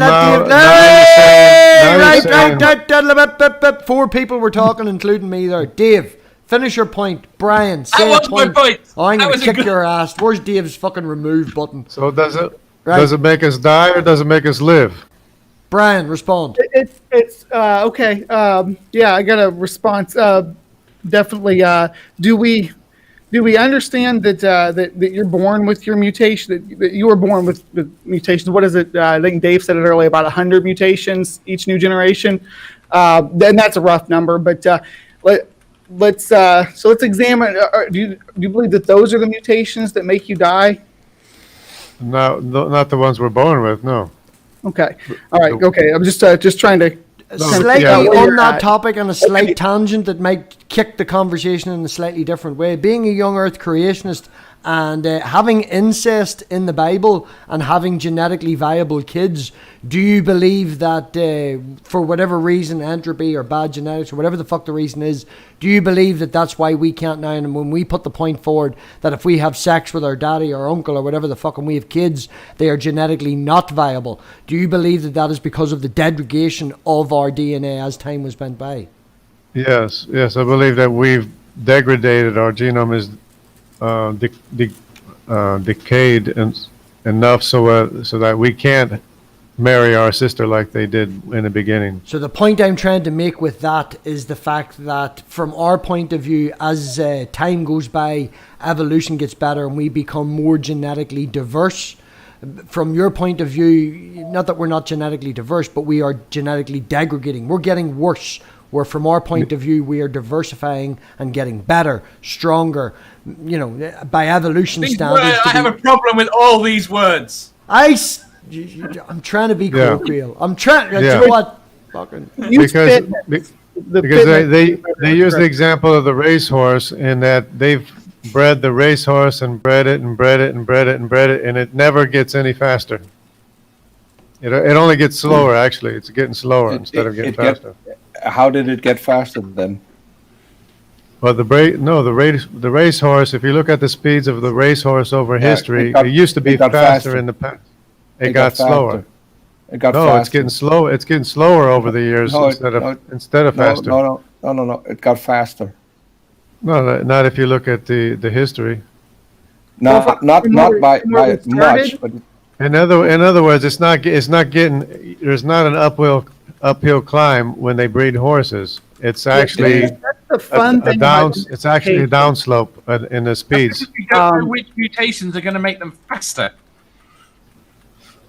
They're just breeding ones that are fast. Right, they're still not getting faster. They're getting slower. Well, do you think that they were faster than what they were when we first started domesticating? I'm sorry, Faye, I didn't mean to step on you. Go ahead. It's okay. Racehorses are not getting slower. They've done studies, but there is a cap to what the animal can do. Oh, I'll accept that. I mean, to say that they're getting slower is absolutely... You can look it up and find it. Right. That's a ridiculous statement. I'm sorry. I've seen the graph getting slower. No. Yeah. Well, then who put out the graph? Who are you asking these questions I've seen the graph. I don't know if it's true. I have to finish here. There is a scientific study about this saying that racehorses are getting faster, but it's from scientists. Do you just automatically piss on it and go to something that you like better? No, I don't. I never saw one that said they're getting faster. I only saw one that said they're getting slower. Google, honey. Google. I mean, next person. No, you keep making these claims. There's nothing to back them up. I just Googled it, and there's tons of stuff in there saying they're getting faster or they're reaching their cap through that genetic breed. As I already pointed out, Amanda has already sent me her 3 citations that I have requested. Probably handier because she's not on stream at the minute. I'm going to give Jungle Jargon 24 hours after this stream to come up with descriptions. He's just going to piss on it. You're just going to piss on it, okay? He's just going to piss on it. I mean, it's like if it comes from science, you seem to look at it and go, oh, well, that's from a scientist. I don't this. No. It has to be. The point I'm trying to make is if I ask someone what they believe and they say, I believe this, and I say, can you back it up? And they back it up with a paper, it does not necessarily mean that I agree with the paper or I even think the fucking thing's valid. But they have a backing for it. And that's all, when we say that he has no backing for it, he's on stream, it's very random. He is welcome to put backing forth. You can disagree with his backing, but I'm only asking 24 hours, couple of papers that'll go in the description. It has to be a two-way street. It's not just us listening to what's being shoved down our throats. You have to listen to us too. I'm not shoving anything down your throat. But when people disagree, you don't sit there and go, well, maybe. You just say, no, you're wrong. I'm looking things up. I see stuff that says, no, you're wrong. Well, you said there was a cap. What am I supposed to do? You said there was a cap. and I would agree with that. That was the point I was making. I don't think you understood what I was saying at all at this point, because I don't think you're actually listening. I think you're spending more time developing an argument than actually listening. You know, you could disagree with me forever for all I care, as long as I'm heard. And then I'm happy, okay? Right. That's fine. Feels Thanks. very much like my woman, it seems. You know, you don't fuck her off, she'll slit you by the throat. Well, that's okay. I mean, In the she nicest feels strongly possible about way. it. That's good. I feel very strongly about it too. You know. Do you think that there's that there's physical limits on how much of anything something can do, how fast an animal can run, how high it can climb, or how far it can fly? Do you think that there's that physiologically, by physics basically, that there's limitations on how big an animal can get? For example, how tall it can be before it collapses under its own weight, made of the material that it's made of. Is that where you're challenging, saying that, oh no, we should be able to surpass those laws of physics through selective breeding? Yeah, except that there are examples of like bigger humans and bigger animals in the past, and they're usually from the past, and they don't seem to be getting bigger. Yeah, well, today. I have a bit of a caveat for you on that. People in Nepal, they are stronger. They can climb higher without oxygen assistance. A lot of climbers that go up Everest with them call them superhuman. They're not big people, but they are better acclimated to their area than, say, you, and their lungs are better. That's what they do. Yeah. Yeah, but you can't go by size. And if you go back in history, people were a lot smaller than they are today Some of them. because of nutrition. Some of them. Yeah. Hey, But- you were talking about but some- going back towards dinosaurs. Am I right that you were talking about dinosaurs were so big back in the Mesozoic, and that we don't see animals that size today? No, not dinosaurs. Sloths were a lot bigger. Bears were a lot bigger. Dogs were a lot bigger. Everything seemed to be a lot bigger. No, Dogs actually- actually go back far enough for dog bears, you know. So it's of course And that doesn't seem to be getting bigger and better. What? Well, better. What define better? You know, you don't have to be bigger and better to survive. The whole idea of survival of the fittest is again a whole colloquial statement. Fittest does not mean the fastest runner, the biggest guy, the man that can beat someone up. It means best I suited agree. to the situation. You know. I'm I agree. totally okay with you with your saying that these animals are not as big and powerful as they were back in the past, because when we look at the history of when the time frames that these animals died off, it was actually us that wiped them. The ones you're speaking of, like the megafauna, what they call them, giant sloths, woolly mammoths, the dire wolves, the huge wolves. That's Game of Cows. Thrones. That's a totally different thing. That's Game of Thrones. Cows, big No, this- cows, They're based on real animals. big cows. The real animals. Yeah, the ancestor of cows. So these larger ancestors, we killed them. Lions. And that's why this is a good example of something taking having a physiological change in response to environmental pressures, or what we call evolution, natural selection, which triggers this evolution. So the ones that survived, the species that survived, and even the individuals within the species that survived, were the smaller ones. They were the ones that were less intrusive into the human world. It's like if you look at the raccoons that live in a city compared to the ones that live in the country. The ones that live in the city are smaller because genetically they have a better chance of survival if their genome is for a smaller animal that can hide better in an urban environment. These are things that you can actually see and observe today that are examples of physiological changes due to evolution from environmental pressures. Which doesn't write instruction for it to be something other than what it is. Can you elaborate a little bit on that? What do you mean something different than what it is?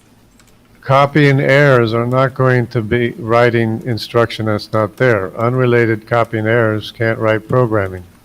It's so Yeah, they it's not, can. it's not talking. DNA is not a program. It's not written. Yes, It's a it is chemical not- process. That was one of the first things we mentioned at the start, and the best programmer in the room couldn't make a fucking argument for it. He just got all shy and was quiet. So.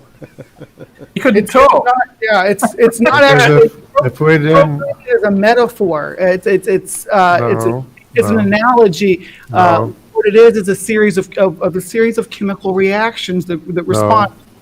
You don't think so? if you weren't programmed to be a human, you wouldn't be a human. If you didn't have instruction to be a human, you wouldn't be a human. And it's not just chemical reaction, it's directed chemical reaction. It's a directed working mechanism No. for a purpose. No. It's got to be a directed working mechanism for a purpose. No. And you can't get that from unrelated mistakes. I'm sorry. One question, why does it got to be? Figure it out, Peter. You can't get that Why from does unrelated it, mistakes. I'm just asking, how did you get to it has got to be? Because that's how you get from an amoeba to a human, or whatever it is. You have to get written instruction for a directed working mechanism for a purpose that's not there from unrelated mistakes, which Jungle, is but you absolute do know. foolishness, Jungle. nonsense, absurd idiocy. Jungle. Okay, one at a Okay, time. but- One at a but time. you- What we're going to do is I'm going to first and foremost say thank you very much to the angry badger that has joined us. Peter, if you want to say your thing, Brian was. I have just. You're I not have even just going to one let me question fucking left. give you a go, are you? You're going to just talk over me. I'm going to have to kick you, right? Peter's going to speak, then Brian's going to speak, and then we're going to give it over to Badger. Okay, I have just one question. Jungle, you do know that DNA is just chemistry. There is Directed no writing in chemistry. DNA. It is a chemical reaction. Just like lighting a match is a chemical reaction. If you light a match, things will happen. Things will happen based on the components of the match and the thing you're striking it against. But it doesn't write instruction that's not there to make It directed does write working mechanism. exactly the same instructions as DNA does. A directed That's working. what I'm trying to point It's out. got to make right, a Peter. directed working, it's got to be instruction to make a directed working mechanism for a function, for a purpose that's not there. Exactly. From Exactly. unrelated Do you mistakes. hold on? But do you think that if you have a match and you light it and you take a second match, that something completely different will happen Will it based write on the instruction? exact same chemistry involved? You think a different? Will it write reaction? programming? Will it write programming that's not there to make a directed working what I'm trying to mechanism say- for a purpose? What I'm trying to say is that is the exact same programming you have in DNA. It is a chemical reaction. Two chemicals reacting to each other, making a new chemical, Peter. which then is incorporated in the whole. Peter, Jungle you have will to respond to that, and then Brian will ask a question. We'll move over to Badger. So, Jungle, go Peter, ahead. you have to understand that not all chemical reactions result in a directed working mechanism for a purpose. And in order to have a directed working mechanism Exactly. for a purpose, And you that have is- to have and that is- intent. You have to have and intent that- to make a and that is- directed working mechanism for a purpose. And Okay. that is exactly why you can't there- just use. You can't just use chemistry. Chemistry doesn't write Hold on. instruction. It's not there. Jungle, hold on. That is exactly why there is no purpose in DNA. There is no purpose. If there was no Other purpose, than- you wouldn't be a human. If there was Okay. no purpose. The Let's only not go purpose down that of route DNA between them is two. Brian to is duplicate. biting at the lip. Brian Don't is talk biting over at the me. lip. Brian is going to talk next. Don't talk over me. So, We can talk Brian, later, Pete. Peter had to leave there for a second. We can, Brian, Yeah. Oh, we can pick it up right there. Go ahead. I want to let him give his response to what Peter said, but before I don't want no, I to. think I was repeating myself. I was repeating myself. Okay. So, Okay. So you've. thank you for your honesty in that, Jungle, as well. That's appreciative that you appreciate that. So, let's go back to DNA being chemical reactions. I know that you all were just kind of going around about that just there, but what about the reproduction of DNA? Do you think is not a chemical reaction? What piece of it do you think that there's some? Is there some force going through the DNA and changing and replicating? And is that what I'm understanding? No, you're not understanding. It's not. There's nothing other than chemical reactions, but they're all chemical reactions that make directed working mechanisms for a purpose. I mean, there's all kinds of signaling in the cell. There's all kinds of codes. There's all kinds of passwords for different proteins to get where they have to go. And there's all kinds of signaling, and it all requires information to make the directed working mechanism for the purpose of resulting in whatever it is ordered to be. So information, they're passing, and you're talking about passing on information. So when this information is given, do you not believe this? In science, we propose that that it's passed on from the parent. You think that it's being written by a deity as it's replicated? I believe in top-down information. Yeah, I believe the first atom was created. So because it can't be bottom up. There's no mechanism for evolution. It can't be bottom up. Bottom up. I mean, we keep coming back to that, but I mean that's kind of how we got here, right? Talking about the replication. So we can show that scientifically we can show that your DNA is made up of self-replicating genes from your parents. So they put their genetics together and made you. We can show that. So it's not. We know that these processes happen naturally, and this information is passed from parent lineages, from separate parent lineages, and we know we can show that they branch off into different groupings, and we can genetically map those. And you agree with that, right? It's self-replicating, yes, and we have different families, but it's not writing instruction that's not there.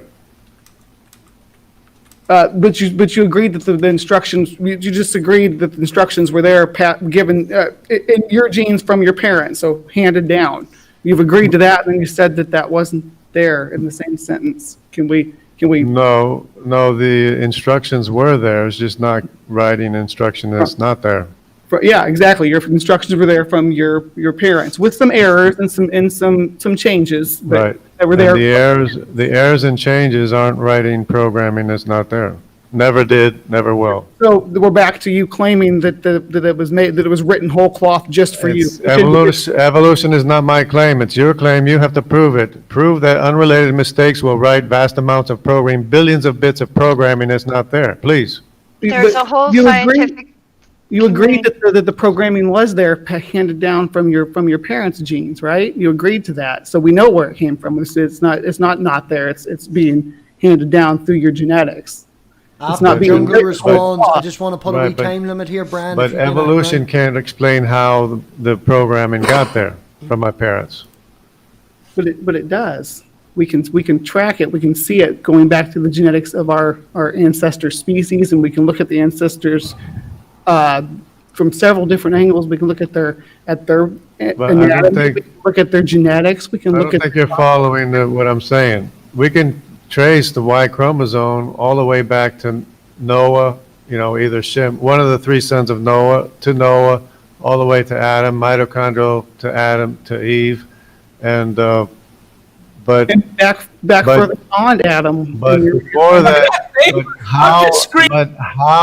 how it got there, how the information got there, you don't have a mechanism for how humans got to be humans, though. That's what I'm saying. If I can just, Brian, I know we're getting near the end of the time, and I'm an asshole, and that's such a deep conversation to get into, but I would like to get a wee bit of input from Badger. So if you can say a wee bit, maybe, I don't know, hopefully Badger can continue on, but if you can make a point or go, I don't want to be an asshole.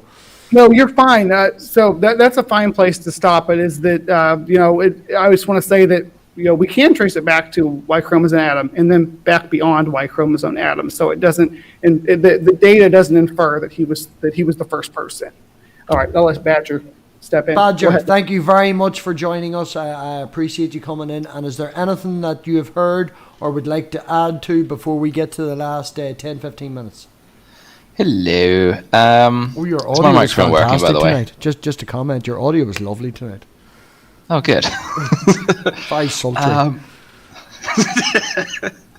I've put on my special discussion microphone. Hello, Badger. I don't know if I met you, Badger. Hello, but I've seen you before. I think we've spoken once in a live chat via text. I think that's been our only major interaction. But I've seen a few of your videos previously. Okay. Hello, lovely to meet you. My first question for you is, sorry if this has been discussed and answered already. What is your position on the existence of prehistoric creatures such as dinosaurs? They are real creatures, and they were buried by the global flood, and apparently they didn't survive until today. Okay.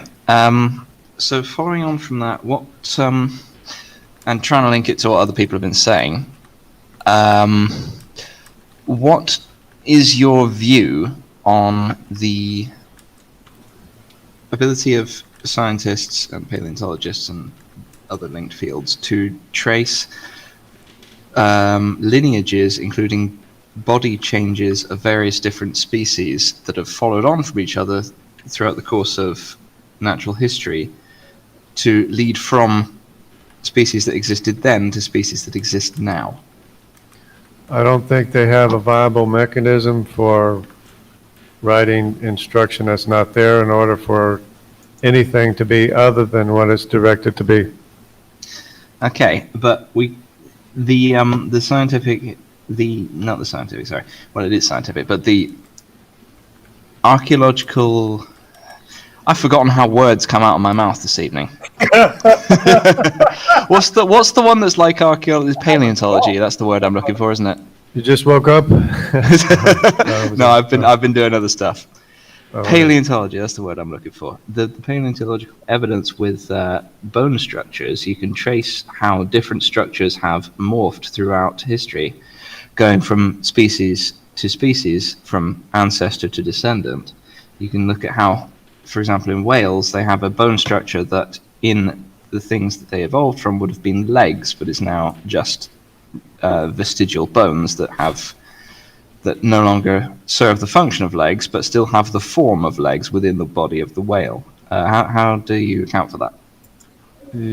Yeah, I don't believe anything can morph that much in the 6,000 years that we've been here, but I'm only convinced by genetic evidence. I'm not convinced by bone morphology, or what things look like or what they appear to be related to. I would only be convinced by DNA. Oh. All right, so Can I? Go on ahead, Faye. Go on ahead. Go on.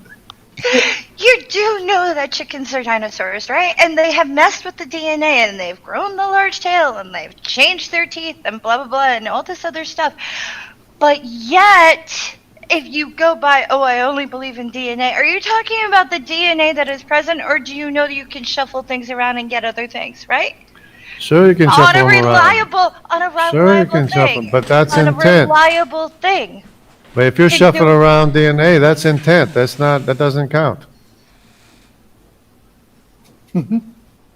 It only counts if mistakes can can do all the shuffling around by mistakes. And that's what we see. That's what we see in If nature, it's though. a perfect written program by a god, there are no mistakes, right? No, it was good. It was functional. It worked fine. It worked a lot better than it does today. Because And- why? People fuck? No, because people wanted to know what bad information would do, and they messed everything up. They messed up the whole creation. When? when they ate from the tree that they weren't supposed to eat from. Oh, that's just going to start an entire other stream that we're 9 minutes from finishing, and that's an entire... That makes That's why I said- absolutely no sense, and I have no idea where you would get that, and it's not in the book. Can I just pop and in it's again a second? crazy. No. You can have the chair back, my love. I love you. Okay. Faye, thank you very much. Badger, go on ahead there. So sorry if there's an echo. Oh, no, you're I've fine, got- you're fine, you're fine. Oh, good. I've brought a little picture up here of what I'm talking about. How the structure, the skeletal structure of species throughout paleontological history has. You can see the bone structure morphing from one to another.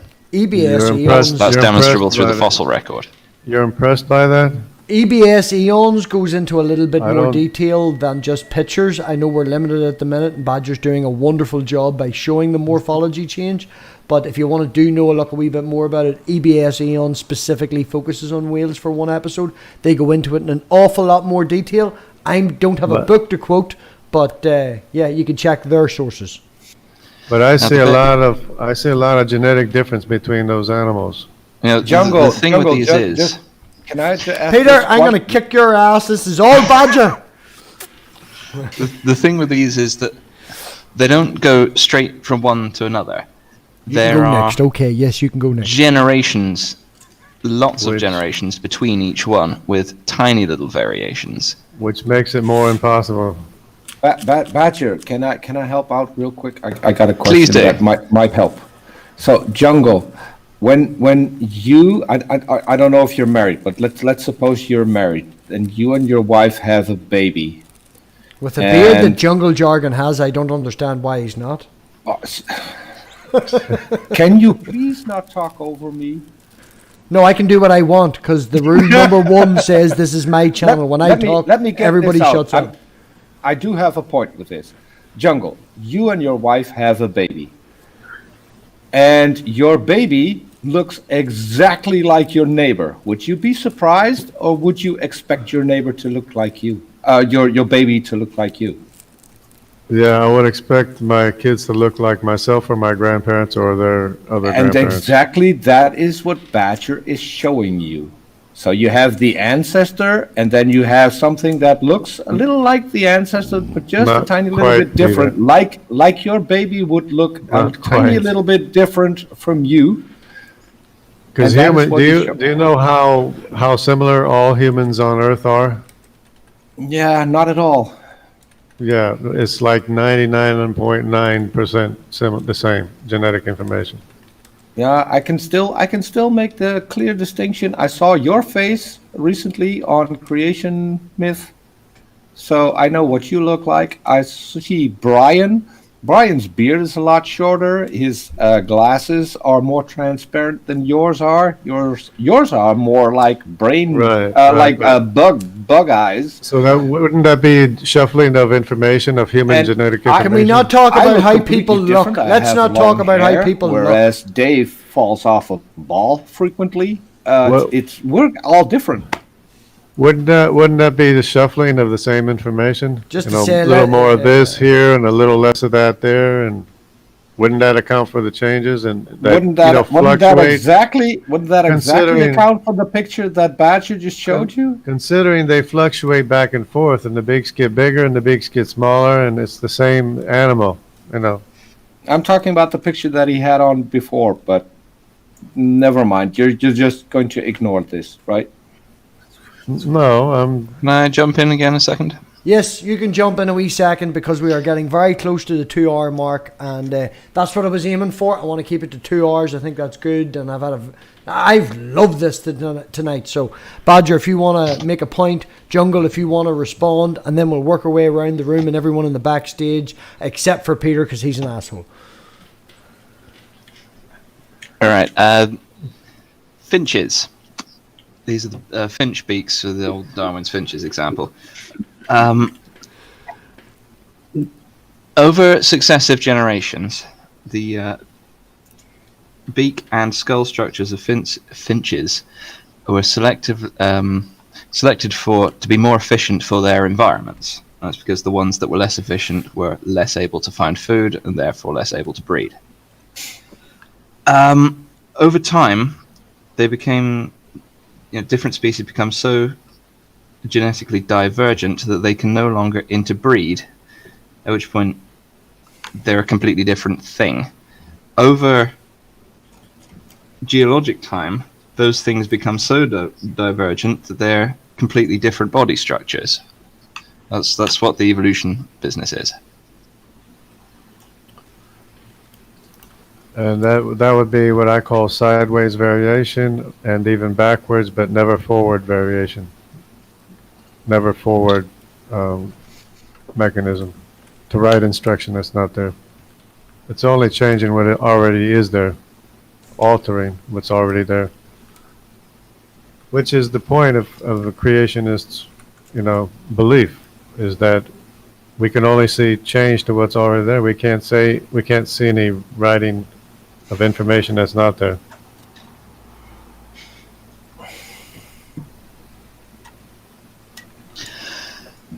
I see where you're coming from, but you do? Can you explain?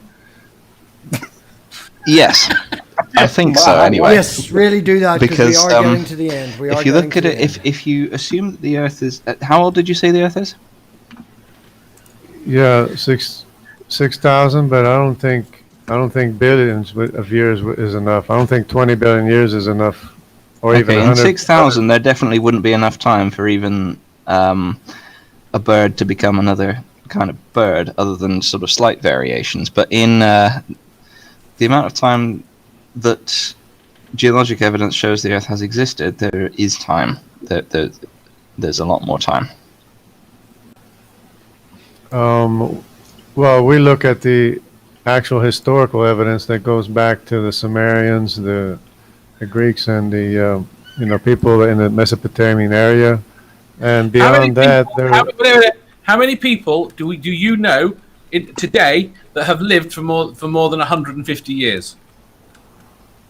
I don't know anybody that lived over 120 years. Why do you believe there are people in the Bible that have lived over 150 years? Well, I can see the possibility of degradation of the genome, and I know just never been demonstrated to exist.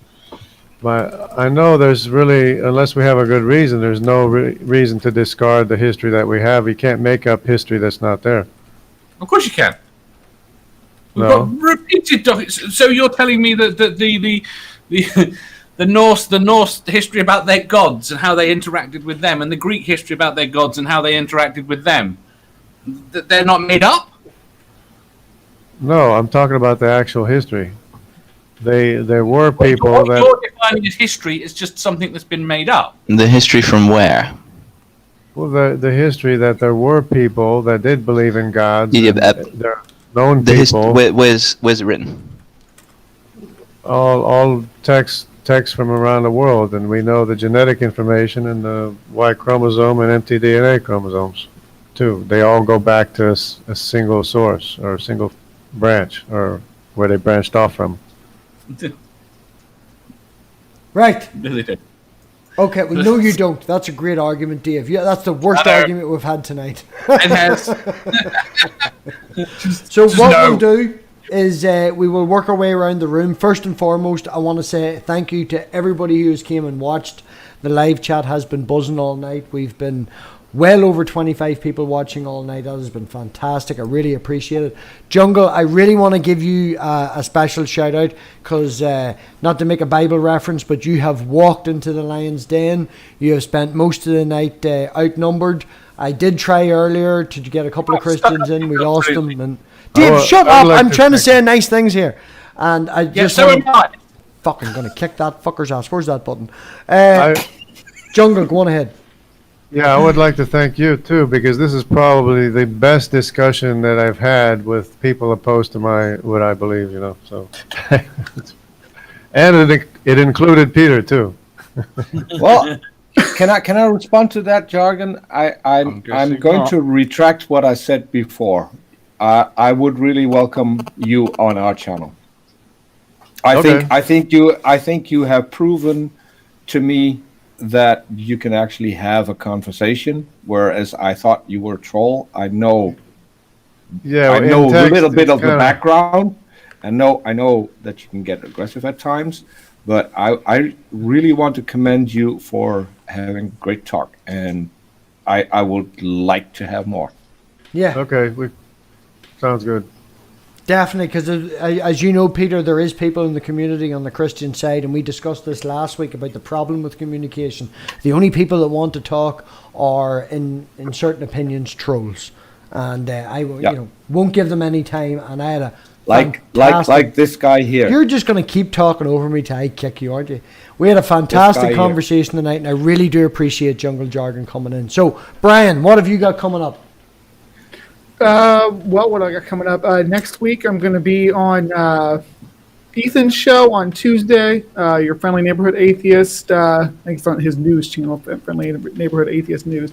We're going to take some calls and talk to some people.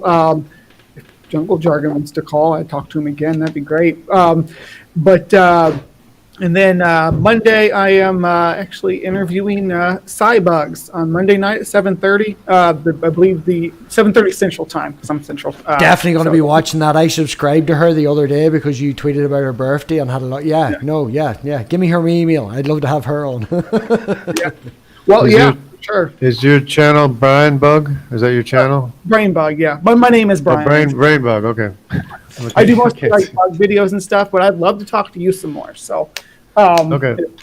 If you'd come back to one of these panels, or I could come on Peter's show with you too, at whatever you want to do. I'd love to talk to you. What is your field? Do you have a field of science or anything? I'm an ecology student. I'm not gonna. Ecology, okay. Yeah, it's not. All right. Brian is very modest, but he's basically spent his entire life chasing bugs, so he doesn't have a piece of paper. But like I don't have a piece of paper, I could build you a cure from start to finish. The intelligence is there, the knowledge is there. Badger, have you anything coming up? Hello. I don't have anything coming up immediately planned. I'd activated my Google. You've done what? No, Dave's not talking. It's your turn. He's gone. Badger. Yeah, I don't have anything immediate coming up, but I do have a couple of discussions in the sort of vague works. As I've mentioned previously, I'm relatively open to anybody coming on and having a chat with me on my channel, as long as they can be nice about it. So, Jungle Jargon, if you fancy coming on and having a discussion, that'd be interesting. I also do nature videos and story readings and stuff like that. Perfect. Thank you very much. I rant about how Disney is non-canon. You had to fucking slip it in at the end, didn't you? You had to do the Star Wars thing. Jungle, do you do live streams? You do hangouts? Are they regular? Do you have anything going on in your channel?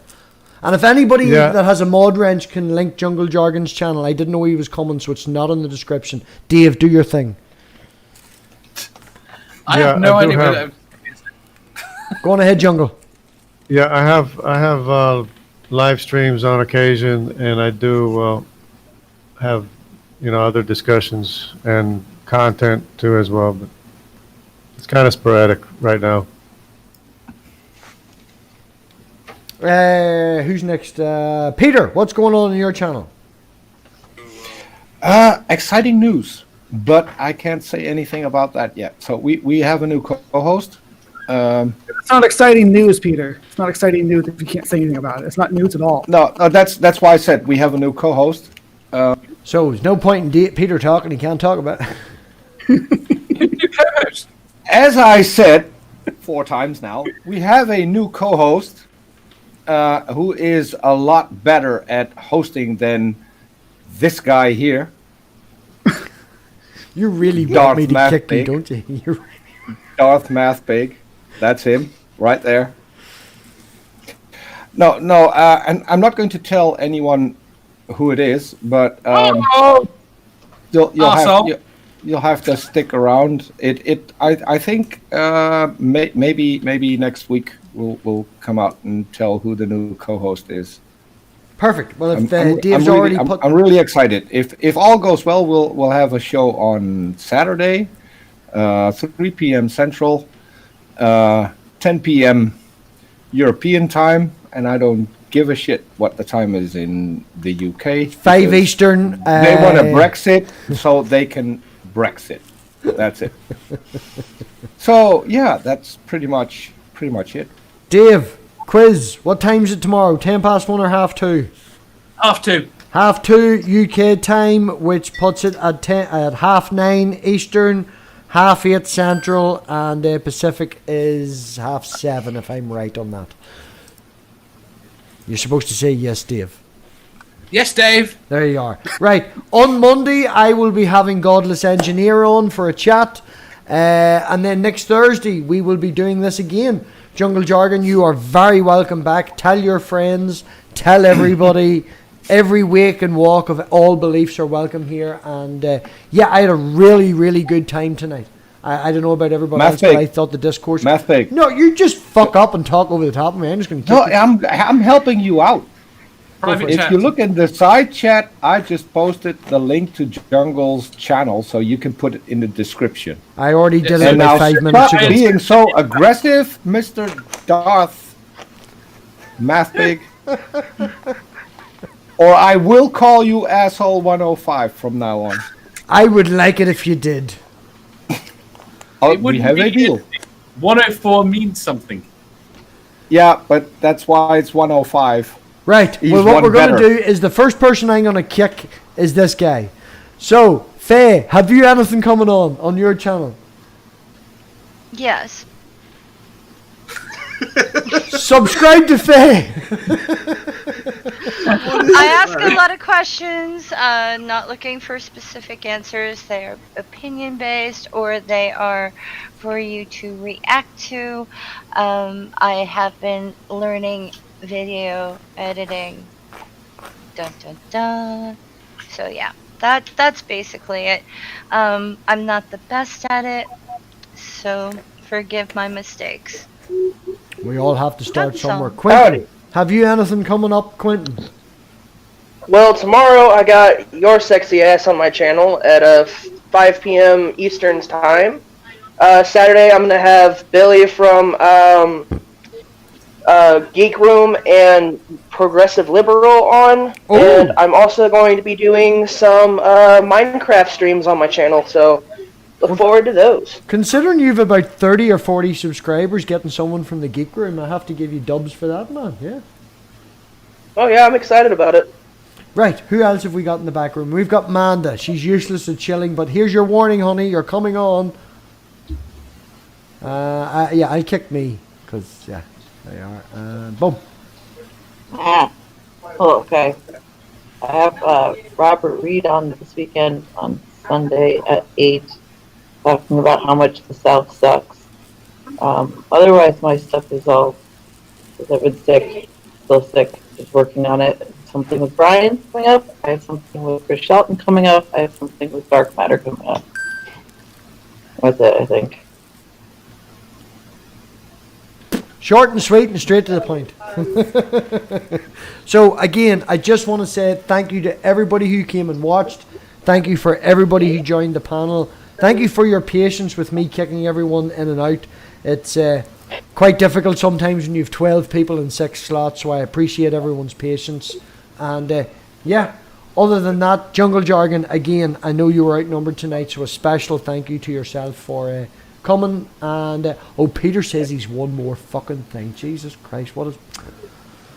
Go on, Peter, you have 2 seconds. Yeah, I just did so in the side chat. I do want to make a shout out for the family and Amiga Nuts for shilling everyone who's been on the show. They do this on a lot of live streams, and I think they should get at least a little bit of recognition, because that is really, really, really much appreciated that you put in the links to where people can find us. So Thank you very much for making me look like an asshole. Appreciate it.